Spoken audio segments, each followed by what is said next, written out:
A service of KIBMradio.com, the Internet's home for an all-old-time radio.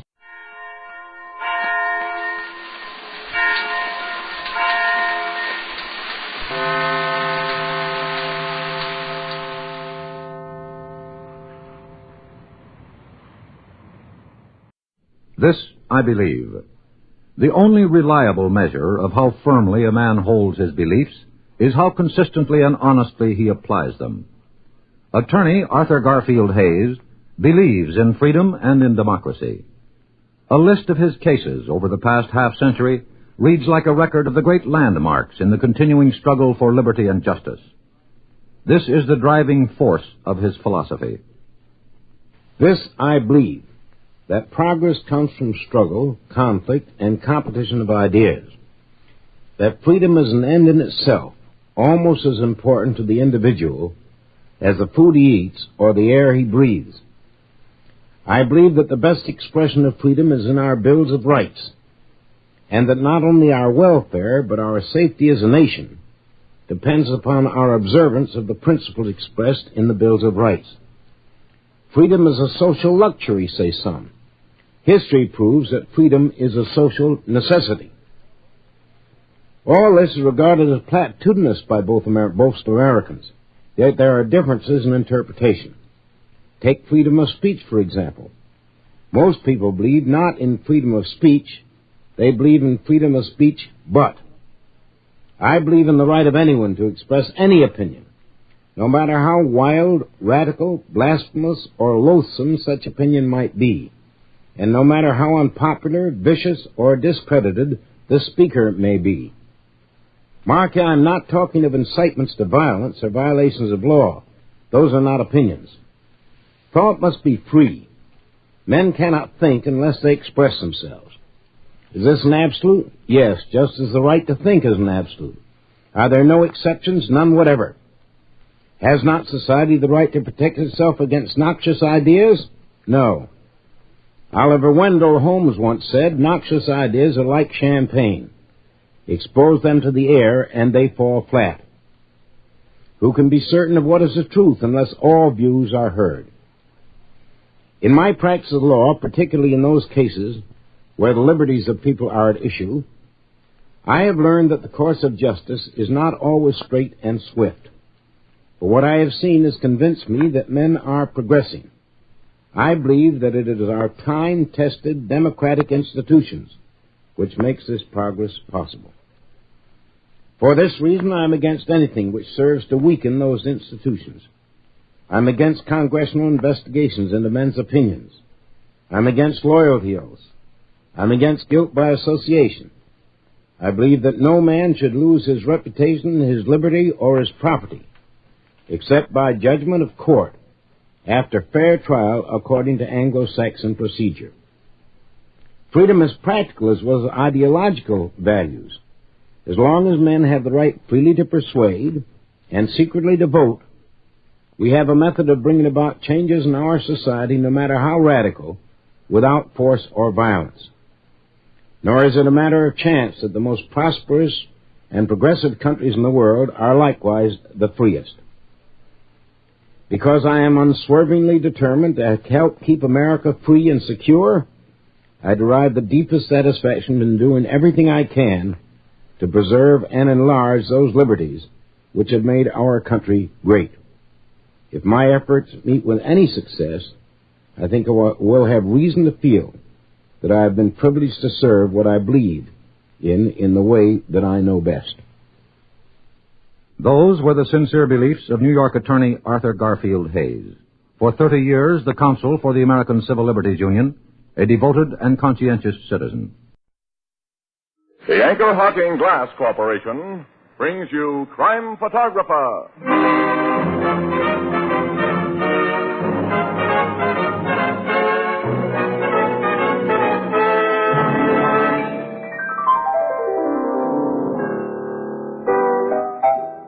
Hello, Mr. Marvin. Hi, Ethelbert. Are we on the air? Yeah, but, say, you don't have your script with you tonight. Oh, I don't need a script for what I have to say. Everyone knows that the Anchor Hocking Glass Corporation is the world's largest maker of household glass.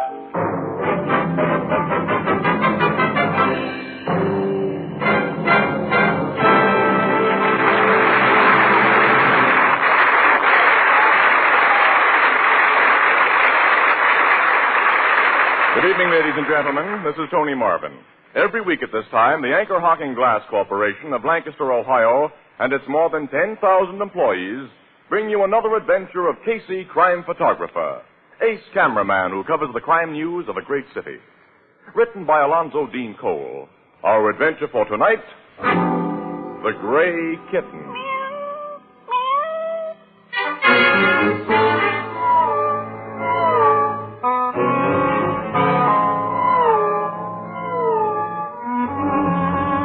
On the edge of our city is lovely Greenwood Lake. Just before midnight, an automobile pulls up to one of the big bungalows along the shore, and a tall, dark man gets out.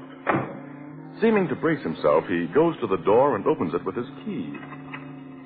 Seated before the fireplace is a large and determined-looking middle-aged woman. Hello, Carlos. Why, Hester, this is a pleasant surprise. Where's my sister? Jessie left for Detroit this evening. Detroit? Didn't she let you know? She certainly didn't. She phoned me this morning and said she wanted to discuss something with me. She said nothing about leaving town. Oh, you know our Jessie. Late this afternoon, she says, Carlos, my darling, I must leave for Detroit tonight to attend to some business. So, like a good husband, I arrange her transportation and take her to the 8 o'clock train. I knew Jessica was becoming irresponsible 6 months ago when she married you. But I didn't think she was so far gone. Why, I've been waiting here ever since 8:30. And she didn't tell you I'd be here? Not a word. Oh, the woman's gone crazy. When she phoned you this morning, what did she say she wanted to see you about? She didn't say, but I had an idea, Carlos, that you'd been treating her badly again. Why, my dear Hester, why don't you mind your own business? Because I don't trust you. My sister's 50 years old. Young men of your type marry middle-aged women for just one reason, money. I cannot hope to change your opinion, I suppose. No. So, I'll be starting back to town. I'll help you with the coat. Don't bother. Carlos, how did you get all that dirt on your hands? Dirt? And your shoes and trouser legs are covered with it. Oh, my car got stuck in the mud on the shortcut road. I had to push it out. Oh. Just when will Jessica come back from Detroit? She wasn't sure. She let me know. I see. I suppose she went to Detroit to turn some more of her property there into cash for you to spend. I do not know. And furthermore, I'm not interested in Jessie's money. Good night, Hester. Good night. Oh, I nearly forgot something. Forgot? That cat of Jessica's had a kitten tonight. A cat? Daisy. I heard her meowing when I came in and found her in Jessica's room with one kitten beside her.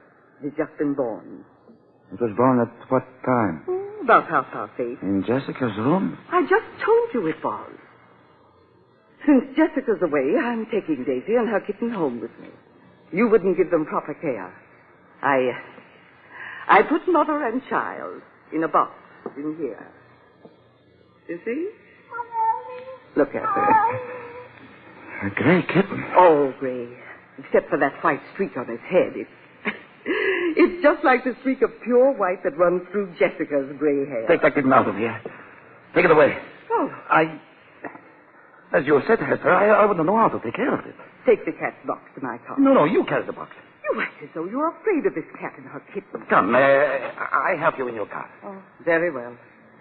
Be sure you let me know when you hear from Jessica. I will let you know, Hester. I will let you know.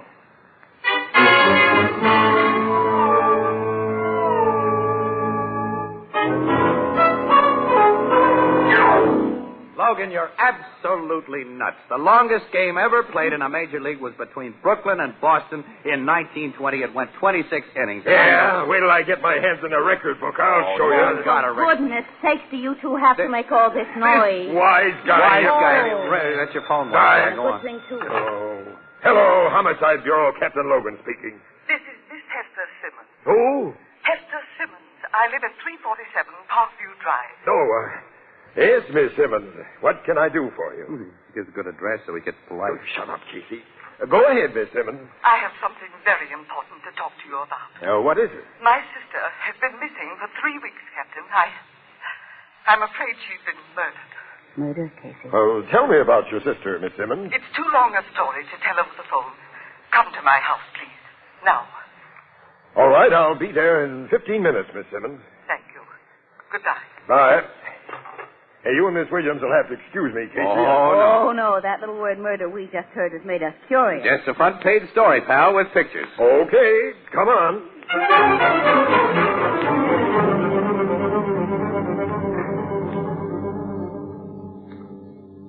Your sister's husband told you that night, Miss Simmons, he just put her on the train for Detroit? Yes, Captain. But now I have every reason to disbelieve him. Excuse me, Miss Simmons. What is the name of your sister's husband? Carlos Gervasos. Gervasos. Right? Go on with your story, Miss Simmons. Well, since the night he told me that Jessica had gone to Detroit, I've heard nothing from her. She always writes me when she's away, and I became worried. So last week, I engaged a private detective agency. I see. And they learned that although callers purchased accommodations for the Detroit train that night, Jessica wasn't on the train. Nor have they been able to find any trace of her in Detroit. Miss Simmons, you say Gervaso's hands were dirty and his shoes and trouser legs were caked with mud that night, huh? Yes, Mr. Casey, he might have gotten in that condition from digging her grave. Oh, Miss Simmons, you mustn't let yourself imagine such terrible things. I despised Carlos from the day I met him. Why did he marry my sister? All she had to offer him was money. I think finally she refused to give him any more, so he got rid of her. We'll look into your sister's financial affairs, Miss Simmons. I suppose you know who handled her business. Yes. The firm of Burdens and Lockridge. Good. Oh, Captain, look out! Oh, my gosh, you almost stepped on that little kitten. Oh, where did that come from? I don't know. I guess it just wandered out of the other room. Oh, look at it. Can't be more than a few weeks old. A little bundle of gray fur. And look at the funny white streak on its head, Casey. See? There's another mark on it. Sure cute. It's always running away from its mother. That kitten was born the night my sister disappeared. Yeah? Yes, I brought it home with me. Well, I guess we'll be getting along. Captain, if your investigation of my sister's financial affairs supports my suspicions, will you put Gervasos under arrest? Well, that won't be sufficient basis for a murder charge, Miss Simmons, but it'll cause me to ask Mr. Gervaso some very personal questions.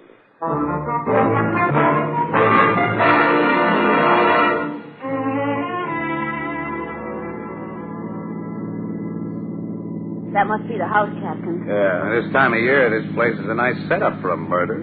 Plenty of privacy. And many places in those deep woods to bury a body. Now, don't you two decide there's been a murder until there's a lot more evidence than I have now.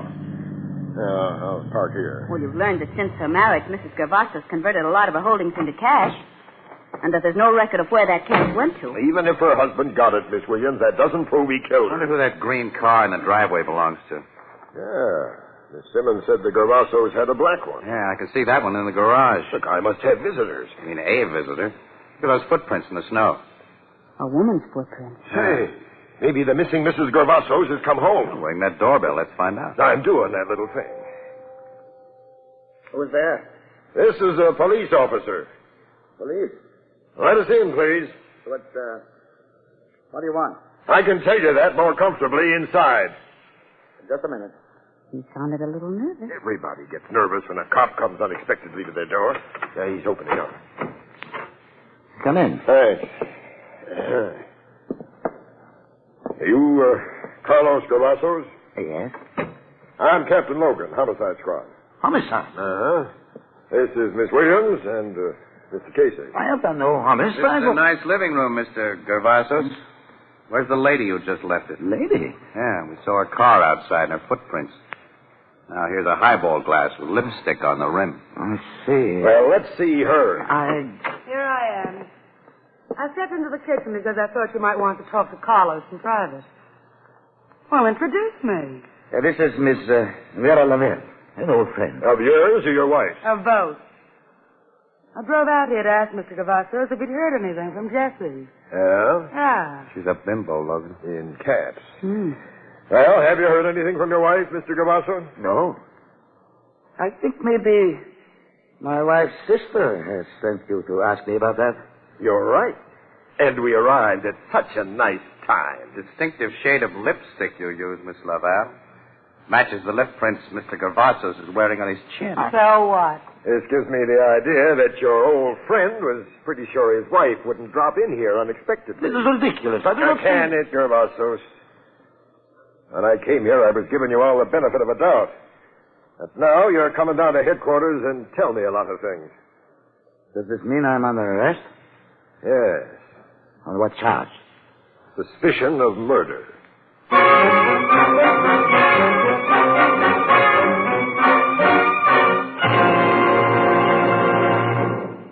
All of us are becoming increasingly price conscious. So I know you'll be interested in a product which costs not 1 penny more than it did immediately before the war and is actually far less expensive than anything even remotely comparable to it only 10 years ago.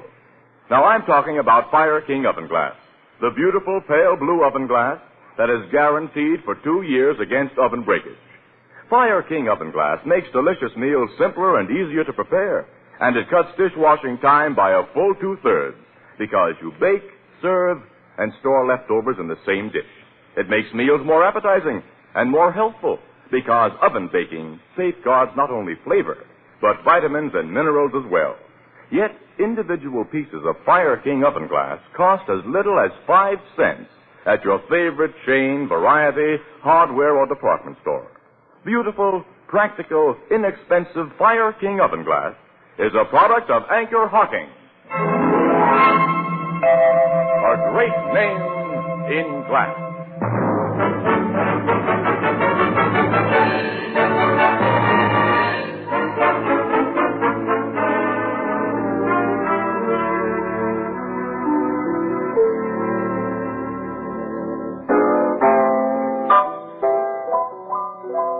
So they turned that guy Gervasos loose today, huh, Casey? Yeah.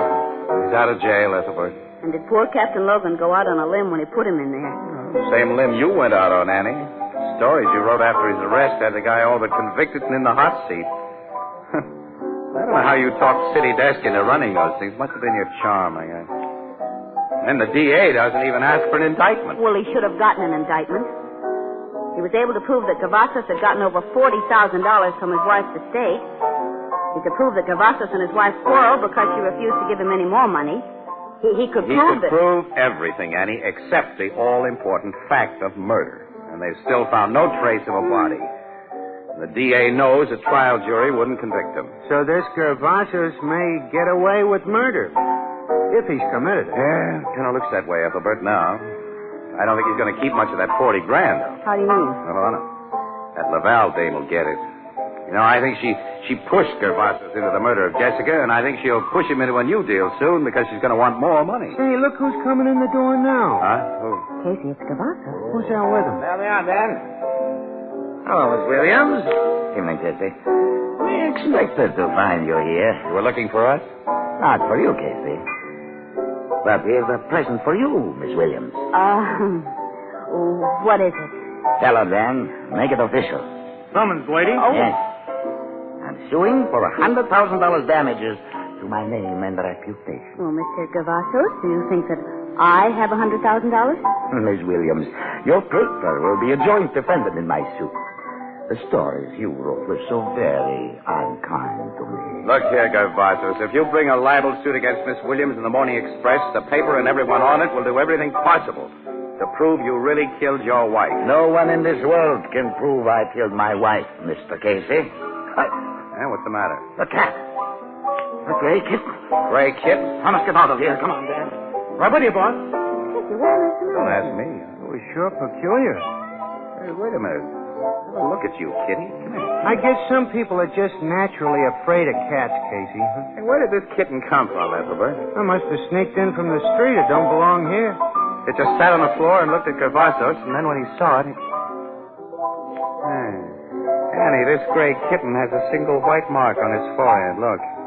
Like the one we saw at Miss Simmons a month ago. Yes. Yes, it has. I'm going to have a talk with Miss Simmons tomorrow. You know, I'm getting a screwy hunch that this cat is bad medicine for that guy Gervasos.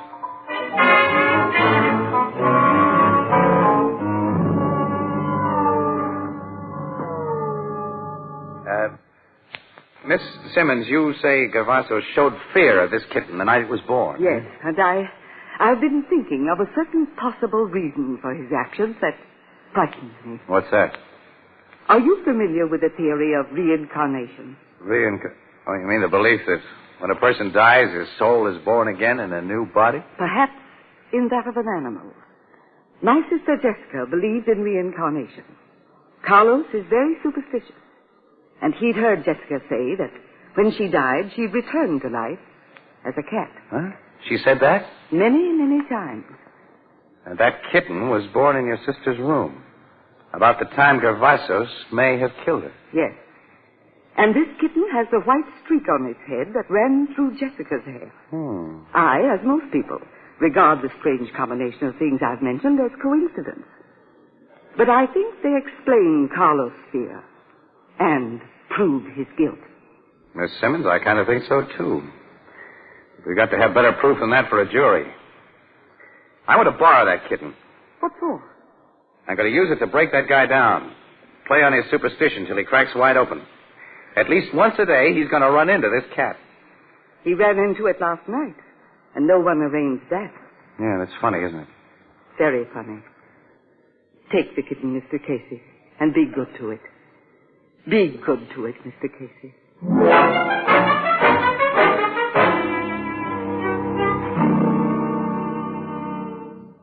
Your idea about using that kitten to crack Gervasos is swell, Casey. Huh? Well, I'm glad you see the possibilities, Logan. Every time Gervasos goes out, one of your detectives will shoo the kitten right across his path, Captain. Beautiful, Miss Williams. Simply beautiful. Well. For once, we bring you an idea and you don't throw ice water on it. You two masters of detection and criminal psychology haven't given me a chance to talk yet. Your idea is magnificent, stupendous, and colossal. Yeah. It might even work, except for one thing. Gervasos has disappeared. Disappeared? He and that Laval dame took a powder last night, left with bag and baggage. Well, didn't you have him walk? I thought the DA's men were keeping an eye on him, and he thought my guys were doing the job. Nice going. Of course, you newspaper birds never make a mistake. Don't you two start one of your riots now. My nerves won't take it, please. Captain, you'll locate Gervasos and the Laval woman eventually, of course. We'll try to, Miss Williams, but we still don't have enough evidence of murder. I've got work to do now. The two of you take that kitten and get out of here. Okay. Where is the kitten, Casey? Huh? Well, it was on the floor here a minute ago. See? Here, Kitty. Here, Kitty. Cat, come here. Not over here. Kitty. Come anyway, the door's closed. So Here, Kitty.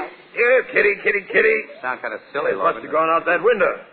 Yeah, there it is. It's down on the street. It's running around that corner. Oh, my gosh, it'll be killed or get lost, and we'll never find it. You should have been watching it, Casey. Now, like Gervasos, the kitten is gone.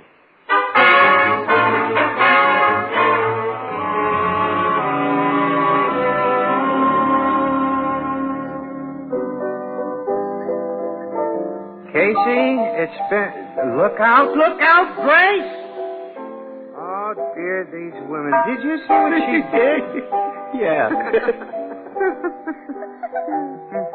Well, Casey, it's been a long time now since that Gervasos and his gal friend flew the coop, huh? Over 3 months, Ethelbert, And the cops haven't found a trace of him. It's really a break for you and your newspaper, Miss Williams. With Gervasos gone, he can't sue you. No, I think that was just a shakedown anyway. I hope. Yeah. And if he'd stuck around, I think we'd have gotten a confession out of him, too. By using that kitten as your plan? Why, sure. He was scared to death of that little thing, Ethelbert. I think seeing it here that night was the reason he lammed out of town in such a hurry. Oh, wait a minute. Here's Logan. Hello, everybody. I hoped I'd find you here, Casey. Yeah, we'll draw up a stool, pal. I haven't time now. Huh? Casey, we've located Gervasos and Vera Laval. Where? Yeah, in a town less than 100 miles from here. The guy's married again to another rich old dame. Married again, Yeah, under another name, of course. And he's dyed his hair, grown a mustache, and is wearing glasses. The local cops only got wise to him by accident. And the Laval gal is living in the same town. She's changed herself over, too. They're getting ready for another killing, Casey. You mean that literally? Yeah. A servant who works for Gervasos' new wife overheard a conversation between Gervasos and Laval. And the servant tipped off the wife, and she told the cops. Yeah? They instructed her to sit tight until I got there. I understand the guy is planning to take his new missus, who's really got plenty of dough, on a boat trip to South America. But she's not supposed to reach there. Oh, what's his scheme to get rid of her? We don't know yet, but I'm leaving for Gervasos' new hometown in an hour. Hey, you want to go along? Do we? Pal, we're on our way.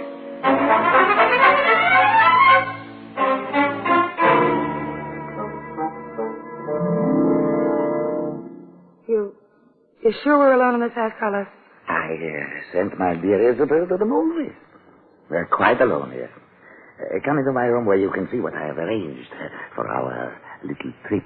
I don't trust your arrangements, Carlos. I planned the last job, and it went off perfectly. Perfectly for you. You got most of the money.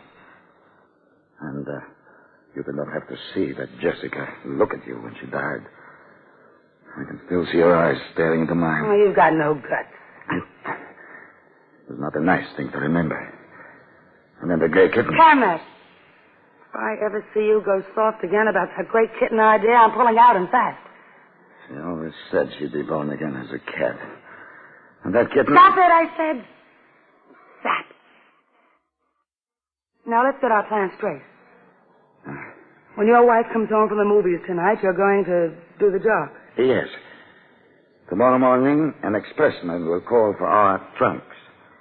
She will be in one of the trunks. Which will be shipped to New York from where the boat leaves. Then I, wearing her clothes and with her big fur scarf pulled up about my face, will take her place on the train.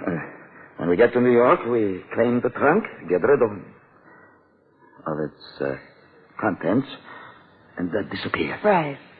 Then under new names, we go to sunny California with nearly $80,000 that you've gotten out of your latest wife. Which trunk are you going to use for the job? That old-fashioned flat one. I'll just take a look at it. Be careful with it. Do not touch its lid. Why? Look closely inside the lid. There's a thin glass tube running along the inside edge. The tube is filled with gas. A gas so poisonous that the one who breathes it dies almost instantly. And the lid of this trunk is closed. The glass tube automatically breaks. And whoever is inside... Why such a fancy layout? All you have to do is choke the old end. No. I tell you, I'll never look into a dying woman's eyes again. My wife gets into that trunk and kills herself. Crazy fool. How will you make her get inside and close the lid? You do not know the wife I married this time. She called me Puggy Wiggum. Likes to play childhood games. Childhood games? You don't know what I've gone through. Her favorite is hide and seek. I will play hide and seek for the last time tonight. And she will be sure to think that empty trunk a very fine place to hide. The lid is very finely balanced, and it is equipped with a snap lock. Oh, wait a minute. Your Isabel may not be able to cram herself into this trunk. You and she are about the same size, Carlos. Let's see if you can fit in there. You wouldn't let the lid fall on me, Vera. Oh, don't be nuts. What would I gain by that? Nothing. I have Isabel's money. I trust you and get in. You are a trusting guy. But hold the lid open. I will. The trunk is kind of small for me. I was afraid of that. Wait. I move this way. Now I'm all inside. See? But I will have difficulty getting out. Hold tight the lid while I... What? The cat! Behind you, the great cat! How did it get in here? It's going to jump there! Hold the lid! It's going right into my face! Don't let the lid go! I didn't mean to. Carlos, I didn't mean to. That cat! That cat! That's the door, Logan. Right there, Teresa. Get it, Casey. Captain Logan. Casey. Shoot the lock off that trunk, Logan. Yeah, fast. All right, I'll lift the lid. Get away quick, Casey. That's gas. The windows are open. It'll soon clear. Not quick enough for Cavazos. I've seen a lot of dead guys, and our pal here is one of them. You were listening outside. We heard everything, Miss Lavelle. And I'm arresting you for the murder of Carlos Cavazos. But I didn't kill him. That cat maybe let that lid fall. We don't see any cat here, Miss Lavelle. Maybe it jumped out one of those open windows, or maybe it never was here. Anyway, a jury won't swallow that story. Miss Lavelle, we're going to be sure you pay for murder this time.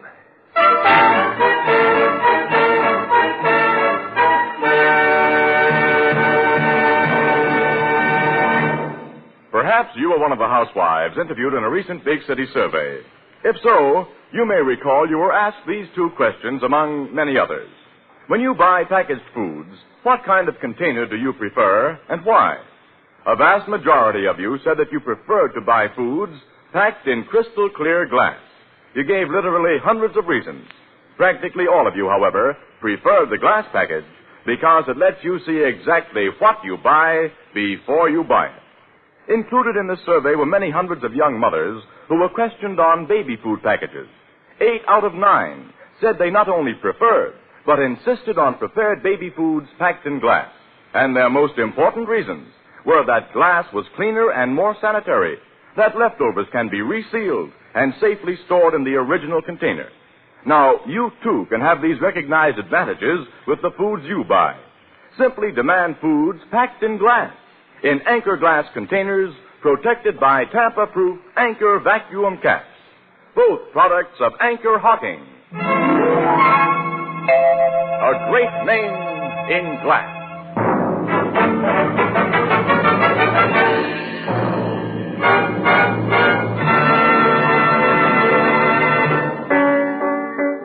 You and Logan never meant to railroad that Laval dame for the murder of Gervasos, huh, Casey? Of course not, Ethelbert. We were just putting on pressure. To make her tell what she and Carlos had done with the body of Jessica. What had they done with her? Carlos had buried it about 4 miles away from Greenwood Lake, where the cops had no reason to search for it. Casey, you and Miss Williams didn't see the cat that made that trunk lid fall and kill the guy, huh? No, we didn't see it. It had gone out a window as we... Yes, it came in. Do you think it was really the Gray Kitten? Could have been any cat. Ethelbert, we don't know. According to that reincarnation idea, an animal might be born again as a human being. Yes, Ethelbert. That's possible.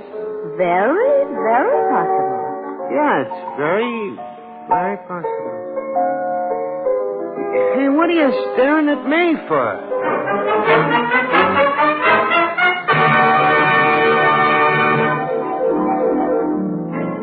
Crime Photographer, starring Stotts Cotsworth as Casey, is brought to you each Thursday by the Anchor Hocking Glass Corporation, makers of Fire King Oven Glass. Anchor glass containers, Anchor caps and closures. All products of the Anchor Hocking Glass Corporation. A great name in glass.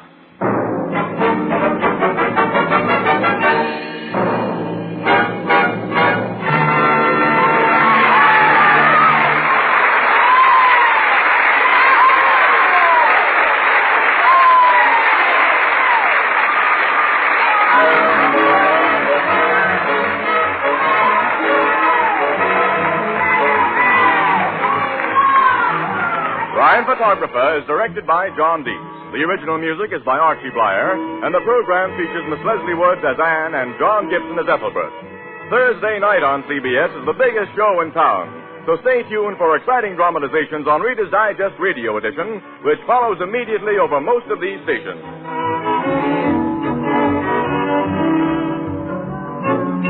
This is Tony Marvin saying goodnight for the Anchor Hocking Glass Corporation, the world's largest makers of household glass.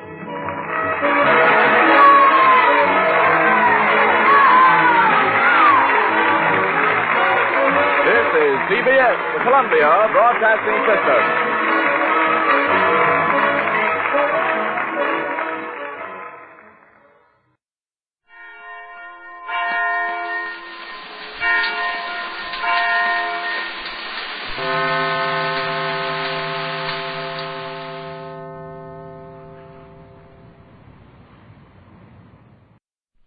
This I believe. Arthur Kober is a writer. He left school at the age of 15, and after various odd jobs, became a theatrical press agent. He then decided to try his hand at playwriting. Hollywood beckoned, and he wrote a number of screenplays for leading stars. In 1937, his dream came true. His play about summer camps, Having Wonderful Time, was one of the biggest hits of the Broadway season. Later, it was made into a movie, and now is a success in its third variation, as a musical on Broadway entitled Wish You Were Here. Mr. Kober is also the author of the Bella Gross stories, which have appeared in the New Yorker magazine for 2 decades. Here now is Arthur Kober's creed. I was brought up in the slums of Harlem, and in that violent jungle, the only thing I believed, in fact, the only thing anyone could believe, was in self-survival. At the age of 15, I left school and went to work. What I believed then was in the Horatio Alger legend, that by keeping your shoes shined, your face freshly scrubbed, and by not watching the clock, you too could rise to the top. I was quickly disillusioned by seeing at first hand the skullduggery and chicanery employed by those freshly scrub-faced, non-clock-watching lads who rose to the top, trampling the shoes and faces of the other boys in the mad scramble upwards. In my 20s, I became a successful theatrical press agent because I used, in addition to an acquired skill, the traditional concomitants of the trade, the glad and eager hand, the parted lips exuding dental charm, the hearty laugh bellowed even before the joke was uttered, the glib, well-lubricated compliment. When I went to the coast as a motion picture writer, I found Hollywood to be another jungle, a gloriously golden jungle where the only thing one believed, in fact, the only thing anyone could believe, was in self-survival. Well, I think I've changed. I think I've changed a great deal. Now, the one person responsible for the softening of my epidermis, as well as my heart, was my late wife, Maggie. I, who had a formal religious training in my childhood, knew only a God of wrath. Maggie, who had no standard religious training, discovered a God of love, and that love was spread by her in ever-widening circles. Love begets love, goodness begets goodness, magnanimity begets magnanimity, and because of Maggie I became, I hope, a better and worthier person, not because I paid homage to my God in any prescribed manner, but by my attitude and conduct toward my fellow man. I tried to put the precepts of religion into practice. For 8 long years, Maggie lay bedridden, racked with pain, and never in all those years was there a single protesting word, or a complaint, or any outcry of self-pity. She clung fiercely to life, seeing the sweetness in life. She cherished people, seeing the worth in people. How could I give vent to the rage within me when the stricken victim of fate bore her suffering with such infinite grace and fortitude? Maggie left behind a memory sweetly redolent of tenderness, kindness, and nobility. What shall I leave behind when I go? Some published short stories, some books of humor, a few produced plays. They shall all be forgotten in death as quickly as they were in life. What then shall I leave behind when I go? The answer is, my daughter Kathy.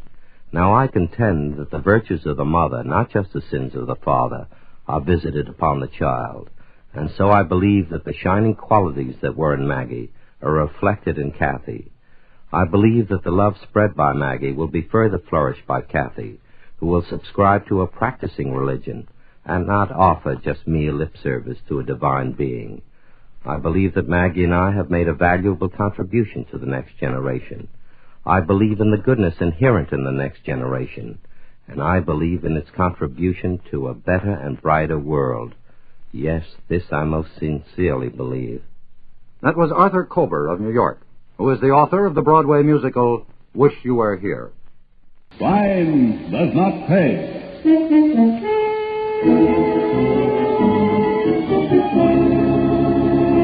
Never mind a crybaby act, Fuller. You're old enough to know what you've been doing. You've got to give me time, that's all. Just some time. Signed this IOU, didn't you, for 10 grand? Look, Toppy, if you'll only have patience, if you'll only wait a little. I'm coming into money, in my uncle's will. How long am I supposed to wait for that? Only until my uncle dies.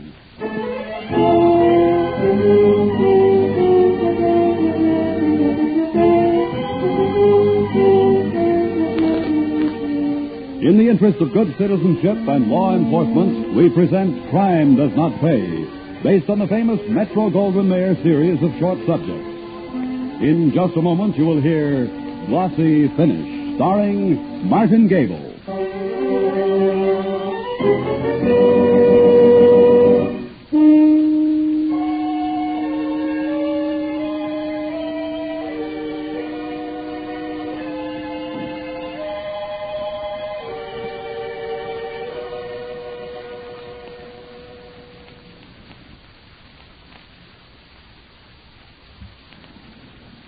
Now, Crime Does Not Pay, starring Martin Gable as John Fuller in Glossy Finish.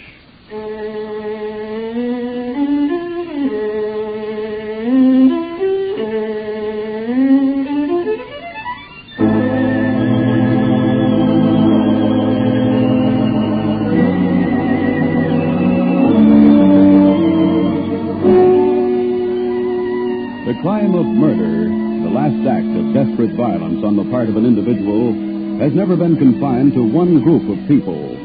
No social or economic group, no race or people or nation is free from the crime of murder.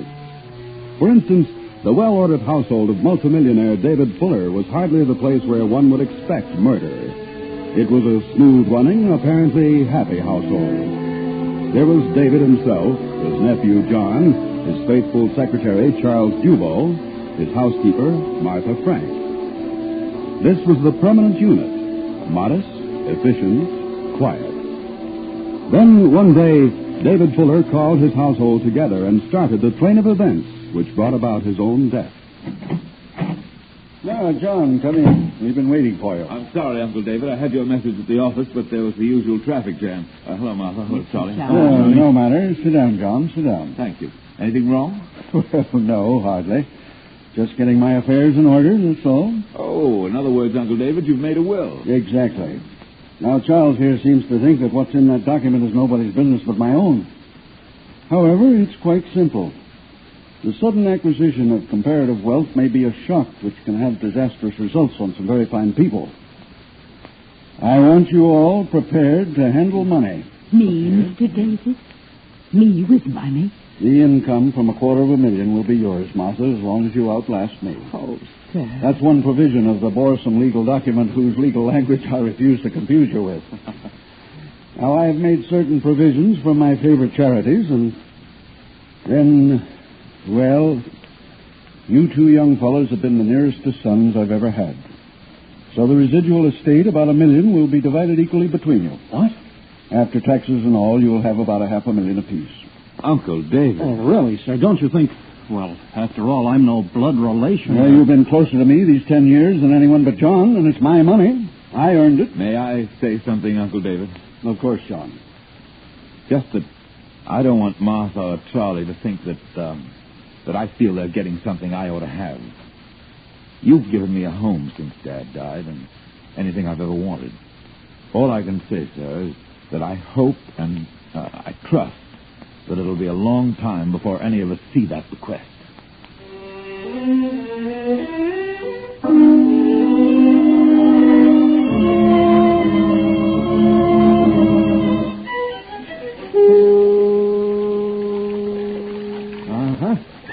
Here she comes, Johnny. Not bad at all. Who is she, a professional model? Oh, I'll have to tell her that. She'll love it. No, she's a girl I met a couple of months ago, Dorothy Mason. Months? And you've been holding out on me that long? I know your fatal attraction, pal. Thanks, pal. What kind of print you making, matte or glossy? Oh, the contacts I'm making glossy. You can take the blow-ups out of there now and put them in the fixer. Right. The curry plate ready? It's still on the shelf. Get it, will you? Sure.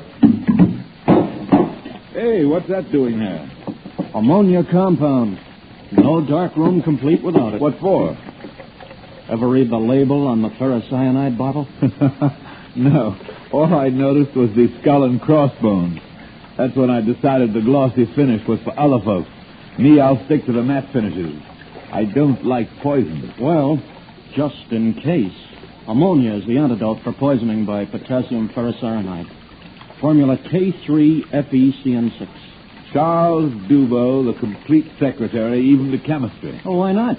Majored in it at college. Took up shorthand when I had to earn a living. That's funny. I took it, too. Chemistry, I mean. But just freshman stuff. Never fooled around with the cyanide.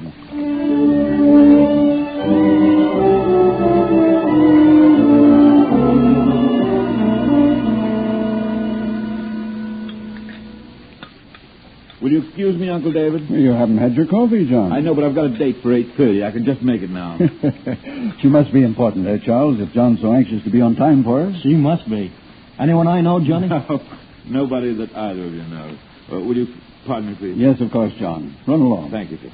Do you expect to be late? No, not very. Excuse me, Mr. David, Mr. John. Will you have coffee in here or in the library? Library, Martha, please. Mr. Charles and I have a few papers to go over. Very well, sir. And Mr. John? Martha, I'm going out. I may be a little late. Now, before you go to bed, will you leave the chain off the front door for me? My rheumatism's been bothering me, Mr. John. I'll be going up as soon as the kitchen is in order. Perhaps Mr. Charles... Oh, I'm going home tonight, John, so the chain will be off after I let myself out. Oh, well, my young man, you're going to make a night of it, it seems. If going straight home to bed is making a night of it, sir. And my appointment's in the nature of business, Uncle David. Listen to the Martha. And let's get along with what we have to do, Charles. Maybe I can get you on your way earlier than you expect.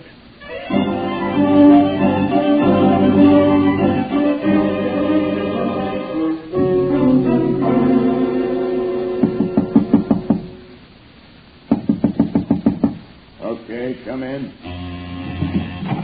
Good evening, Mr. Carter. My friends and the people who owe me money call me Toppy.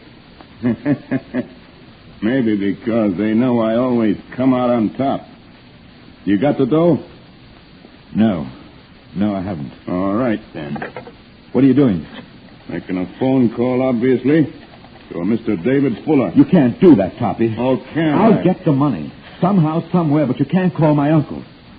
He'll disinherit me. He thinks gambling is a sucker's racket. Isn't it? For the suckers who gamble? Now, please, have a little more patience, Toppy. I came on the minute tonight so that you'd know that I mean to pay. Never mind the crybaby act, Fuller. You're old enough to know what you've been doing. You signed this IOU, didn't you?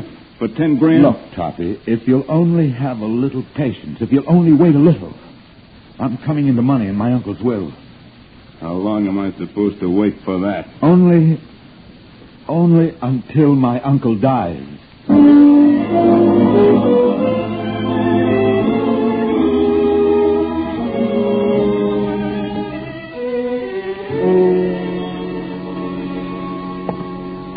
Good night, Mr. Fuller. Yeah, good night, Charles. Oh, Charles, my watch seems to have stopped. What time have you? 12:15, sir. Oh, thank you. Good night. Good night.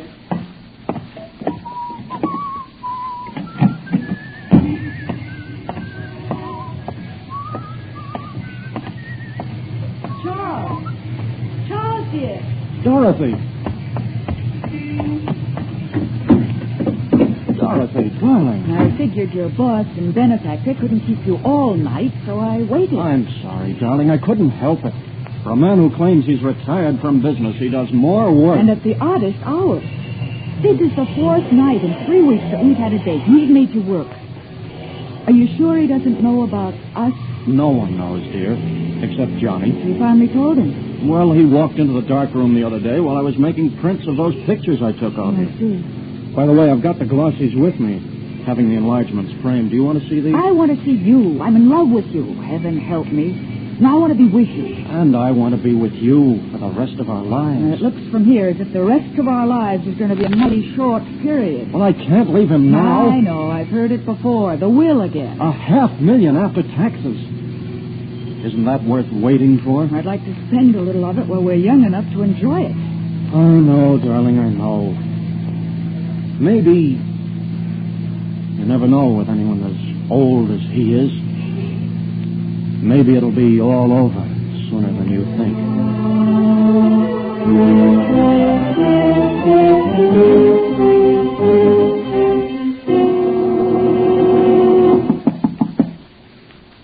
Mr. Fuller. Mr. Fuller, it's 9 o'clock. Mr. Fuller. Are you up, Mr. Fuller? Funny. He's always up by this time.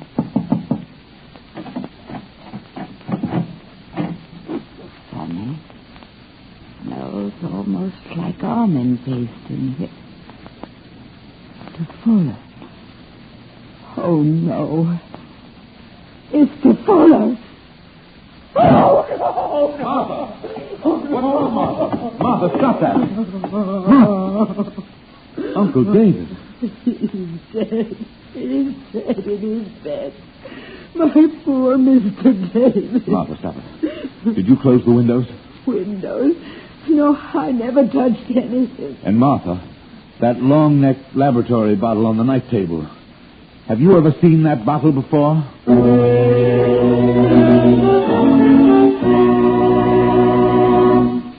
In just a moment, Crime Does Not Pay will continue with Glossy Finish.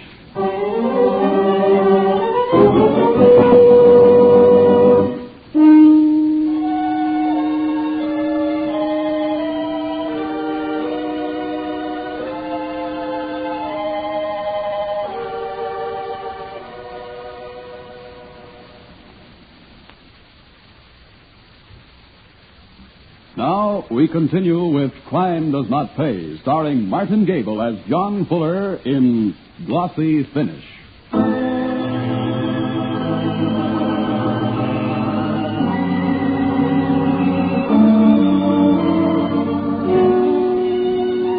There was grief and uproar in the Fuller house after Martha, the housekeeper, discovered the body of David Fuller. The presence of the long-necked glass laboratory bottle or flask on the night table, the tightly closed windows, the faint but definite smell of almonds in the air, all pointed to very mysterious happenings in David's room. John immediately called the police. Before a half hour had passed, the room and the house were overrun with uniformed policemen, technical experts, detectives, and the staff of the medical examiner. Well, Doc, what does it look like? It looks like what it is. Cyanide poisoning. Suicide? Murder. I haven't seen any food around. Didn't get it in food. You're looking at the murder weapon. That glass bottle? I don't get it. You smell the bitter almonds odor? Until Johnson opened the window, yes. Hydrocyanic acid. Hydrogen cyanide gas. Same thing they use in the gas chambers out west? That's right. Well, how could anybody get a hold of that? Well, that's your job, Lieutenant. You're the man in charge of homicide around here. Hey, Lieutenant, can I bother you a minute? What's on your mind, Johnson? Something funny on the windowsill. What? Flies. 10 flies. Counted them. Alive or dead? Well, dead, of course. Enough gas to kill a man would kill all the insects, too. Yeah, they're dead. Okay, so the flies are dead. So what? Doc, how long ago did the old man die? Rough estimate, at least 4 hours, no more than 10. They found the body just before 9 o'clock. Johnson, get me that housekeeper. Yes, sir. Mrs. Frank, in here, please. Yes, sir. Mrs. Frank, perhaps you can help us. Well, I'll try, sir. Is there any poison kept around the house? No, sir. Only the usual roach paste and things like that. Doc? Arsenic base. No good. Is there any other kind of chemical around here that you know about? Well, do they use chemicals in photography, sir? Do they use chemicals? Easy, Johnson. Oh, yes, sir. Miss Frank, will you show us the dark room, please? The place where the work in photography is done.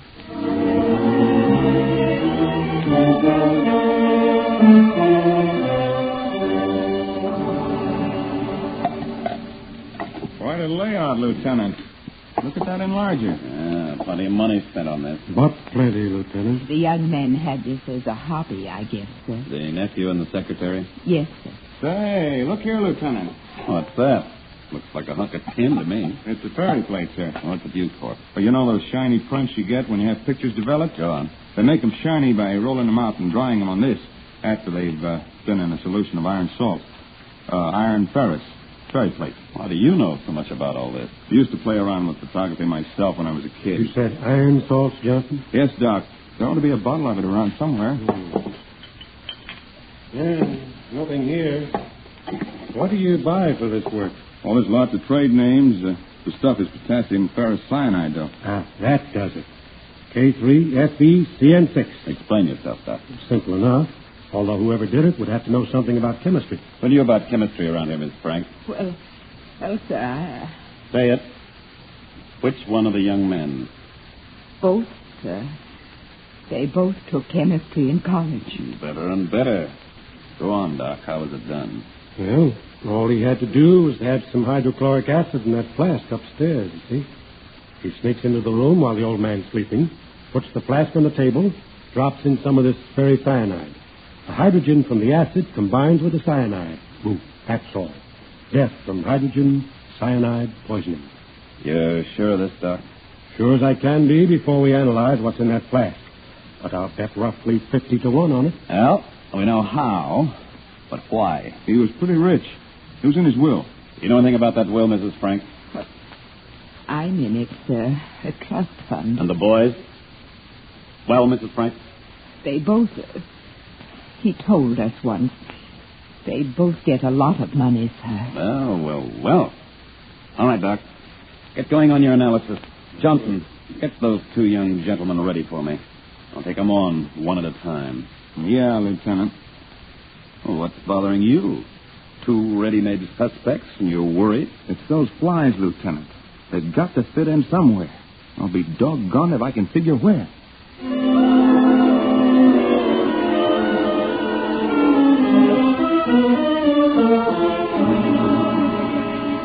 You are Mr. Fuller's nephew?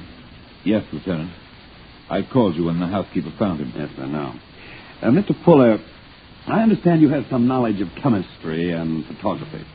Well, photography quite a little. As for chemistry, I had about a year of it in college. How long ago was that? Longer than I care to think. Most of us feel that way after a while. Mr. Fuller, what time did you come home last night? About 1 or 1:30 this morning. Was that late for you? Some. I asked Martha to leave the chain off the door. Uncle David always insisted on chains and bolts at night. That's an odd object you're tossing in your hand. Oh, this is a chip from a gambling den. One of my friends had it. Never saw one quite like it before. May I see? Certainly. Monogrammed. Mr. Fuller, did you put the chain on the door when you came home last night? To be frank, I don't think I did. I see. Then, in that case, anyone with a key to the front door might have had access to this house even after you came home. Well, surely, Lieutenant, you don't think that Charles Dubo had anything to do with your uncle's death? I'm not thinking anything at the moment, Mr. Fuller. I'm merely gathering the facts and sorting the truth from the window dressing.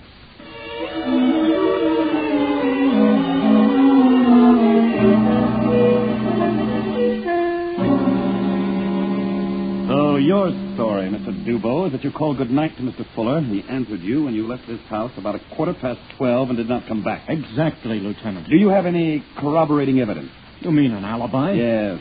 I'm afraid you'll have to find an alibi, Mr. Dubo. You had motive, opportunity, and excellent knowledge of chemistry by your own admission. All right, Lieutenant. My alibi is Dorothy Mason. She lives at 419 Sutter Street. Dorothy will tell you the truth.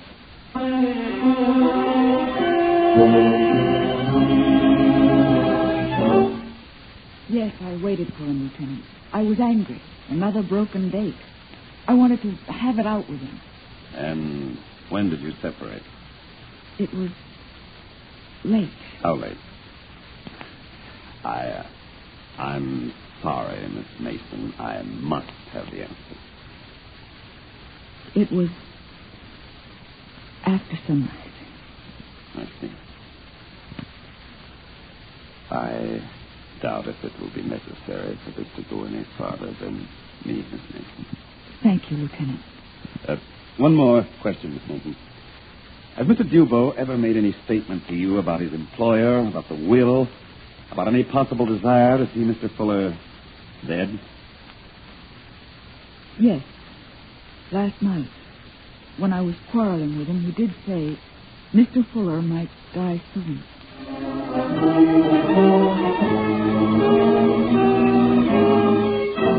All right, Poppy, this is one of your unique chips, isn't it? So what? I found it in the hand of John Fuller. That jerk owes me plenty. I gave the sucker a break. He asked me to wait until his uncle died. Okay, I figured. Good enough. $10 grand in live money is worth more than taking care of a fathead like Johnny Fuller.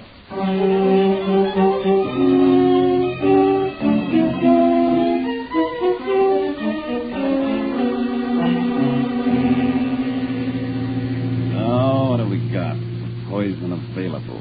Both of them knew about it. Dubo, maybe more than Fuller. Nobody heard the old man say goodnight to the secretary except Dubo himself. He could have gone back if the girl is covering for him. I know, Lieutenant. But you said yourself you think she's telling the truth. Watch her driving. Sure, she's telling the truth.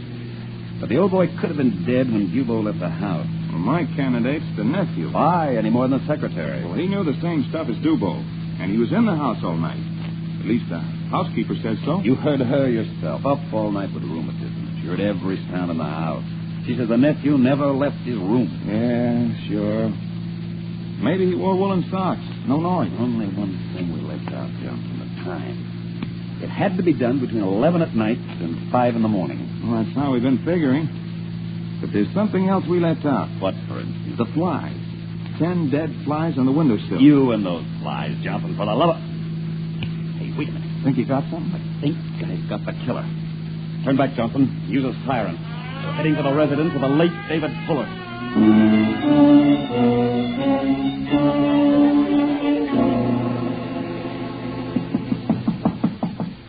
Come in. Your assistant told me you were in here, Lieutenant. Glad to see you. And vice versa, Mr. Fuller. Shut the door, Johnson. And bring that book over here. Right, Lieutenant. May I know what's going on? Of course.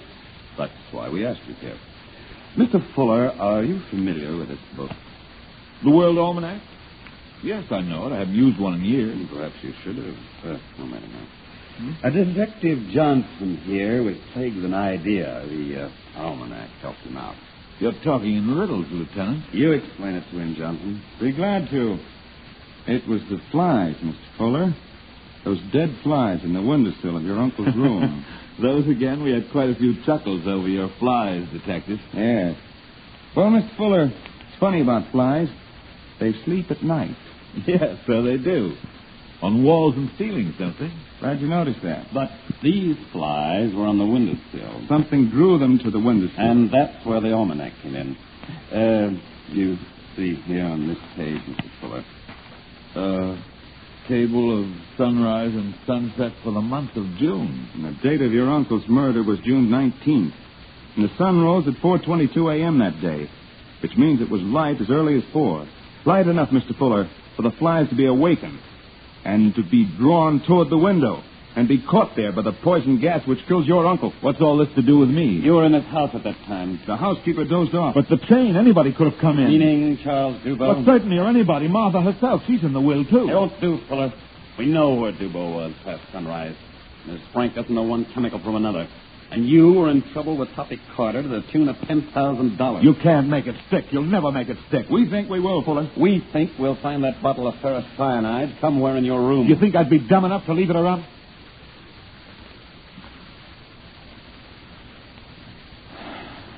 All right. You win. But I came close, didn't I?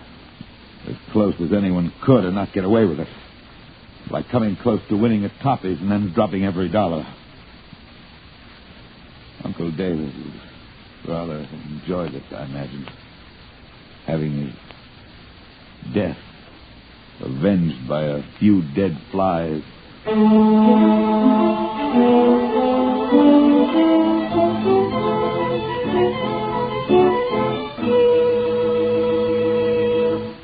Crime does not pay.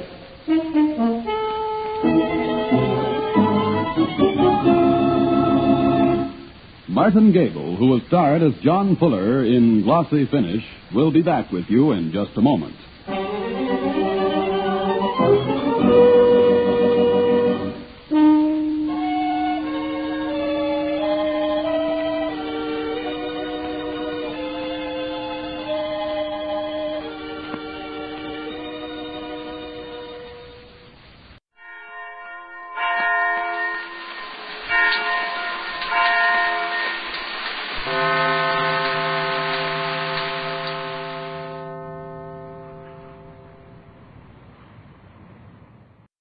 This, I believe.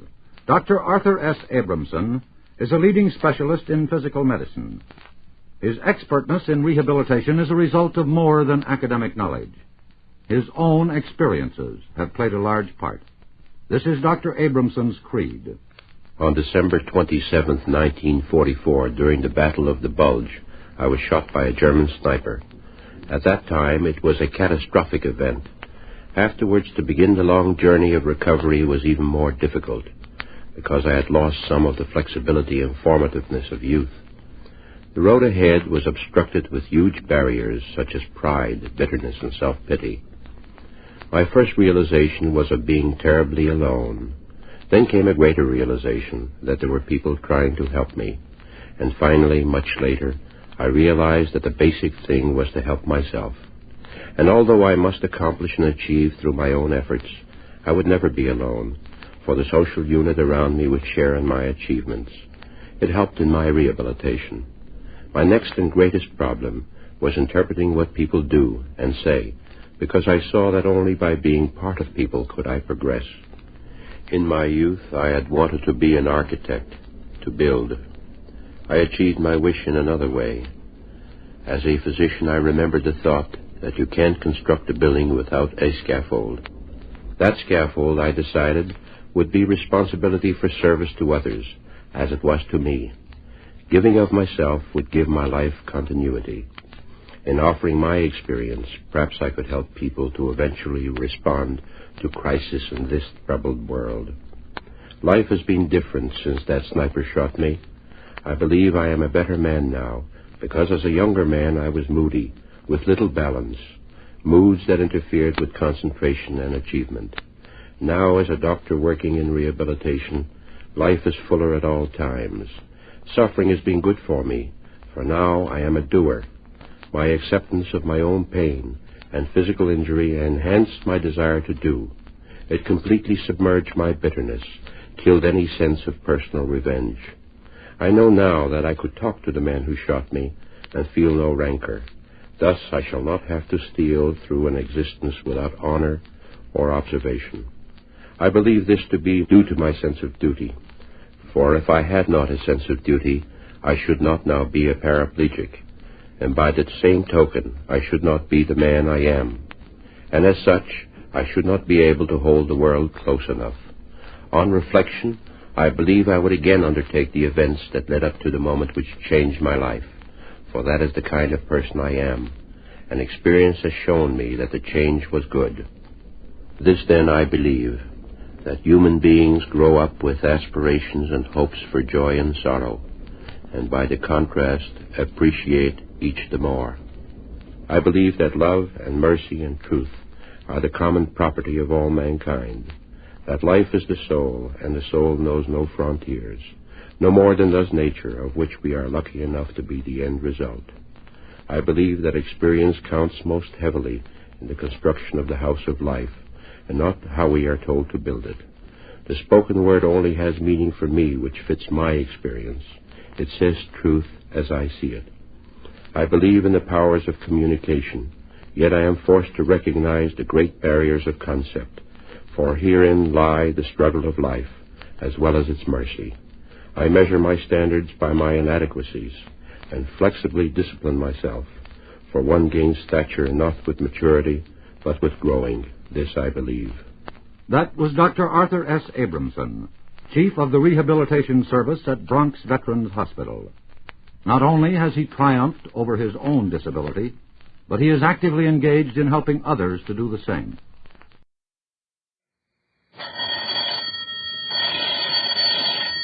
Calling all detectives.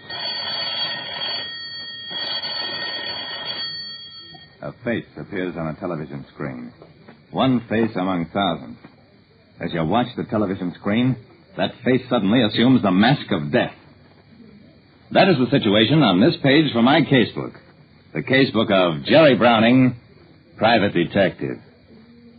A private detective like me, Jerry Browning, lends to be a close observer, even of things happening 20 miles away. When I'm very busy, I generally grab a bite to eat at whatever place is handiest, which generally turns out to be a bar and grill. These days, one thing that every bar and grill seems to have is... And here they come out for the third round. The bruiser looks weak. Look at him swaying there. Yeah? Television. That evening, I was watching what looked like a one-sided massacre with the bruiser on the receiving end. At the end of that round, the camera swung around on the fans at ringside. Right in front, there was a heavy-set, red-faced character who promptly made faces at the camera and waggled his fingers. I saw him only for a moment because the camera returned to the ring. 1 minute later, the bruiser suddenly came back to life and knocked his opponent kicking. The next night, in another bar and grill, I watched some harness races coming from a different station. Between races, the camera picked up the crowd. And there, right in front, was the same red-faced character, still making faces and waggling his fingers. But as I watched, his eyes glazed over and his mouth sagged open. In that moment, I was seeing a man who had been shot to death at a track 20 miles away. 2 nights running, I saw the picture of a man mugging into a television camera. And on the second night, for a brief instant, I saw death slip over his face.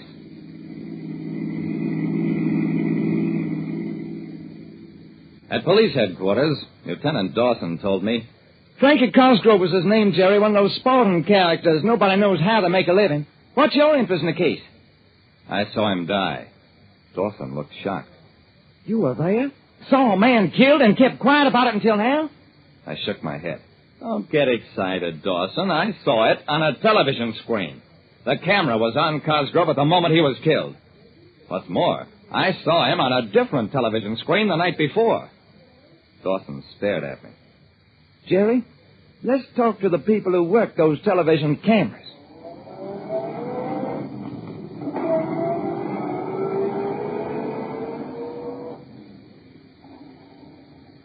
We talked to the television cameramen and to other people higher up who ran the television stations. Mr. Browning, some people are inveterate show-offs. When they see a camera turned on them, they act for it. Remarkable coincidence that this murdered man got his face into the picture on 2 successive evenings, but believe me, only a coincidence.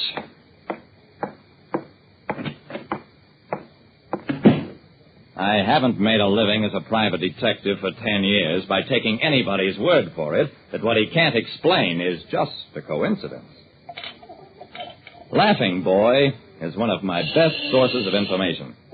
For a price. What do you want, Browning? Hurry it up. There was a character killed at the track the other night, Frankie Cosgrove.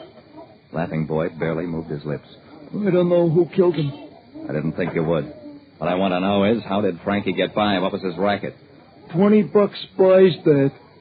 I held the money cupped in my hand. Laughing Boy's fingers closed avidly over the 20. Gambling. Cosgrove was a percentage boy. Never with his own money.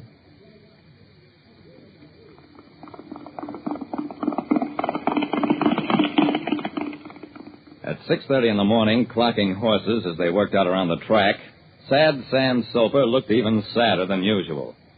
What a life, Jerry, what a life. Sam, as a handicapper, I thought you'd know most of the sporting characters around. I am looking for a line on a small-time gambler, Frankie Cosgrove. Made his living betting other people's money. Sad Sam's eyes were remote as he gazed across the track. Jerry, if a man's job is to bet money with bookies for big-time gamblers that don't want to be seen doing their own betting, that's what you might call approximately legitimate. But if he figures out an angle on how to give the boys he's working for an extra point or two, then you understand, the bookies might get very, very annoyed with him. And the biggest bookie in town is Joe Peckham.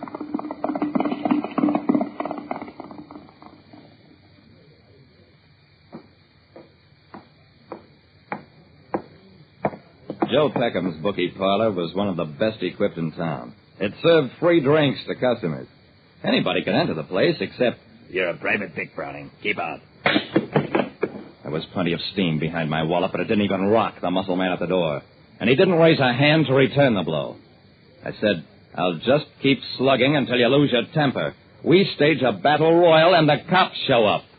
Or you let me in. The muscle man smiled thinly. Come on in. The doorman was right behind me as I entered the big room. When he saw us, Joe Peckham walked out of the cashier's booth. This sham has slugged his way in. Peckham nodded, whispered, This way, Browning.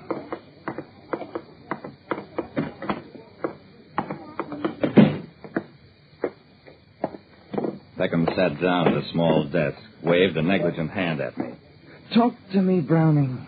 Give me one reason why Tommy shouldn't kick your teeth in. I grinned at him.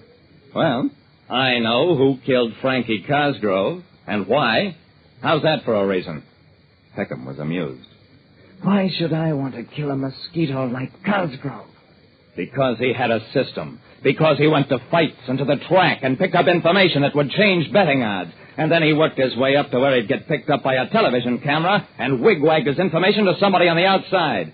It didn't work for him every night, most likely, but if it worked just once in a while, what a shellacking a big-time bookie like you would take. And did take.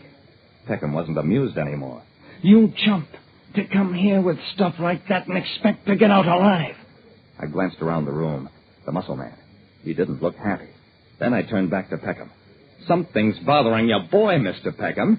Maybe he's even thinking. As, for example, how did I find out? They made a film from that telecast. It showed Cosgrove getting killed, and it showed who killed him. If your mug here starts anything with me, he'll wind up where you're going, which is a chair wired for voltage. Peckham whispered, Take him, Tommy. Nothing happened. The guard just stood there. After a moment, I got up. Come on, Peckham. Let's go.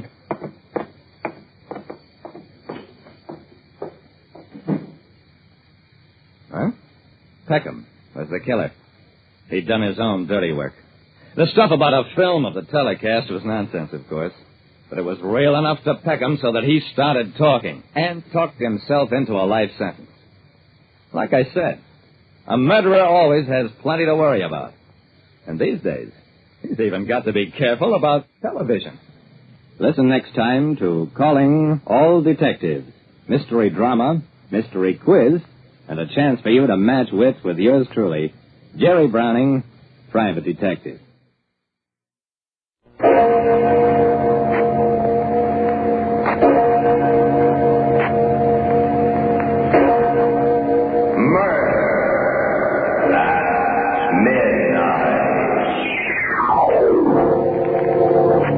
Out, dead tired. But I kept on walking through the mist. And suddenly I started hearing footsteps behind me. I turned around, and then I saw him. He was walking along slow, dragging his feet, walking as if he couldn't see. His face was all covered with blood. But I knew who it was. It was Miller, the guy I'd killed. Midnight, the witching hour when the night is darkest. Our fears the strongest. And our strength at its lowest ebb. Midnight, when the graves gape open and death strikes. How? You'll learn the answer in just a minute then. The dead come back.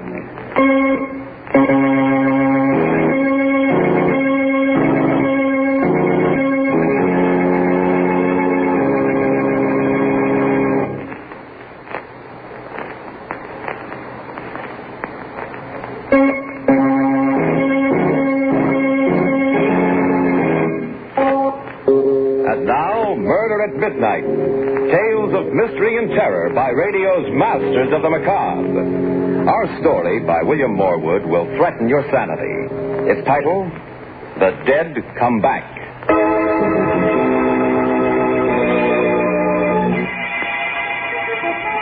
About 1 o'clock in the morning, on a dark, deserted street, standing in the doorway of a gloomy brownstone house, a man with a wild expression on his face rings the bell desperately.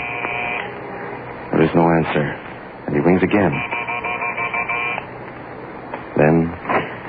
Hey, Doc Paget. Why, yes. The brain doc knows what goes on inside a guy's head? Well, yes, I'm a psychiatrist. I gotta talk to you. It's very late. If you come back tomorrow during office hours... Now, Doc.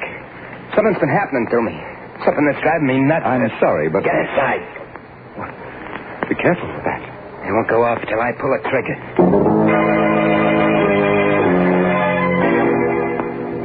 Better sit down, Doc. Very well. Now, just to make sure we understand each other, I put this gun here on the desk. And my watch. We got just half an hour to get everything cleared up. And then? And then, I got a guy to kill. Suppose we start at the beginning. Your name? Lefty O'Connor. O'Connor? So you heard of me, huh? I'm not sure, but the Tilson murder case. That's right. But as I remember That's right.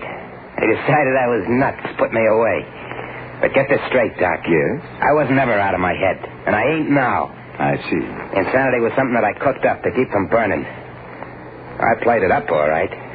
Good enough to make monkeys out of the doctors and the jury.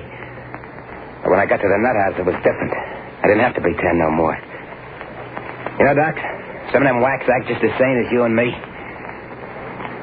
Yeah, I was getting along fine. Till 2 nights ago, I was called in to see the superintendent. He was a white-haired old guy named Miller. Sit down, Lefty. Cigarette? Thanks, Mr. Miller. Here you are. What's that? This? Just a music box. Plays when you open the lid. That ain't just a... What are you trying to do to me? Oh, what do you mean, Lefty? I just offered you That's the box I kept talking about at the trial. The one old Mrs. Tilton kept her jewels in. I'm afraid you're mistaken, Lefty. In a pig's eye. I know what you're trying to do. But I don't remember nothing. Nothing, you hear? And why does this tune seem to disturb you, sir? Never mind why. Turn it off. Yes, folks. Take it easy, Lefty. I called you in here because I want to help you. You're trying to trick me into admitting I knew what I was doing when I hit old lady. Nothing of the kind. Next you'll be asking me where I hid the jewels. Don't you think I know that routine? There's no routine here, Lefty. You're a liar, Mr. Miller. You got me in here to give me the third degree, to try to break me down all over again. Well, you won't do it. Not again. Lefty, put down that paperweight. So light.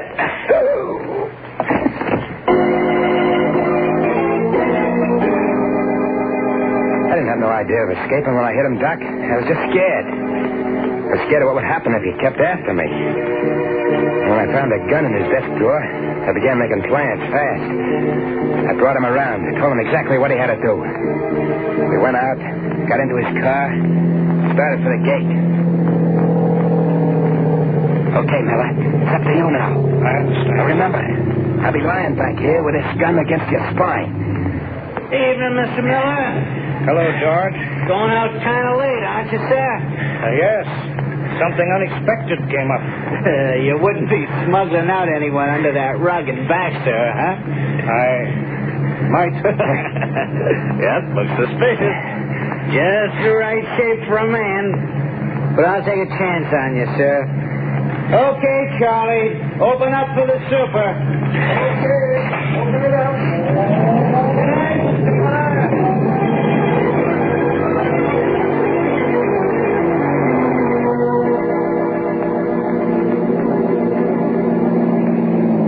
Turn the left fork here. The Ganville Road. I was afraid of this, Lefty. The Tilson Estate's up this way, isn't it? You're too smart for your own good, Mr. Miller. You can turn off here. There's no road. In under the trees. All right.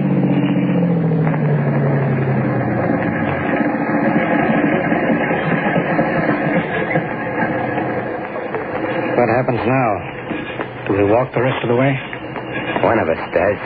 Get out. You're no use to me anymore. Let you know. Put that gun away. You can't. You fool. You won't get rid of me this way. You will.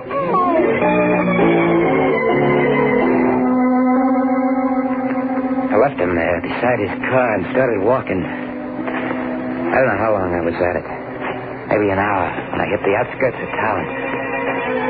The light was kind of funny. It was different from anything I'd ever seen. It was kind of yellow.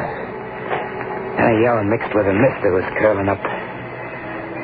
Maybe I was tired, I don't know. But suddenly I began to hear footsteps behind me. I looked around, and then I saw him.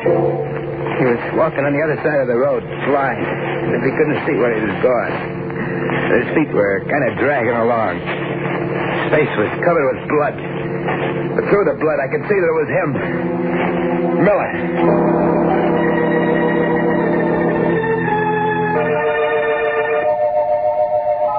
I don't know what happened then, Doc. I must have passed out. Because the next thing I knew, somebody... people, faces bending over me. He's coming too, Tom. Yeah. How are you feeling, chum? Hey. He's as white as if he'd seen a ghost. Who are you? I'm Ruth Mason. This is my brother, Tom. We live right by. We heard you yell and came running out. Did you see anyone else? I know. On the road? No. You were lying right in the middle of the road till we pulled you off. What happened? The car hit you? I don't remember. Well, take his arm. Help him up, Tom. Okay, sure. Here we go, Mo. The name is Sims. Johnny Sims. Mm-hmm. I'm all right. You look kind of bushed to me. I've been walking all night. Out of a job, see. and broken. Well, our house is right over there. You come on in and we'll... Thanks. I gotta keep moving. What's the rush if you're just looking for a job? Well, Hey, Cops coming this way. Probably looking for that man that escaped from the state hospital. That's right. They said that. But, Johnny, what's the matter? You look as if you're going to faint again. I guess I must be worse than I thought. Look, does that invite still hold? Well, of course. Right this way.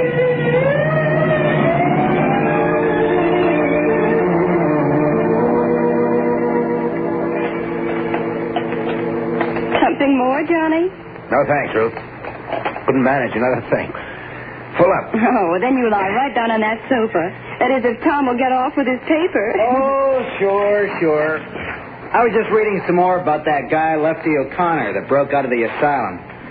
Seems he forced the superintendent to drive him out in a car. Please, Tom, let's not talk about it. It gives me the creeps to think of anyone like that being loose. Maybe he ain't so bad. He's a murderer, Johnny. A homicidal maniac. How do you know? Maybe the super deserves killing. The super? Yeah. But the paper doesn't say anything about the super being killed. Well, Ruth said... I meant the old lady, Mrs. Tilson. Oh. Yeah, I guess I must have heard. Maybe I just thought... I'll try the radio. Maybe there's some late news on it. Though you're probably right, Johnny. The super wouldn't stand a chance. Sure. The way I figure... What's the matter, Johnny? Turn that off. What? I said turn it off. Why? Johnny. Hey, what gives? Well, I'm sorry. But I don't like radio. Oh, it's all right, Johnny. We understand. Now, suppose we show you to your room and you take a good long sleep.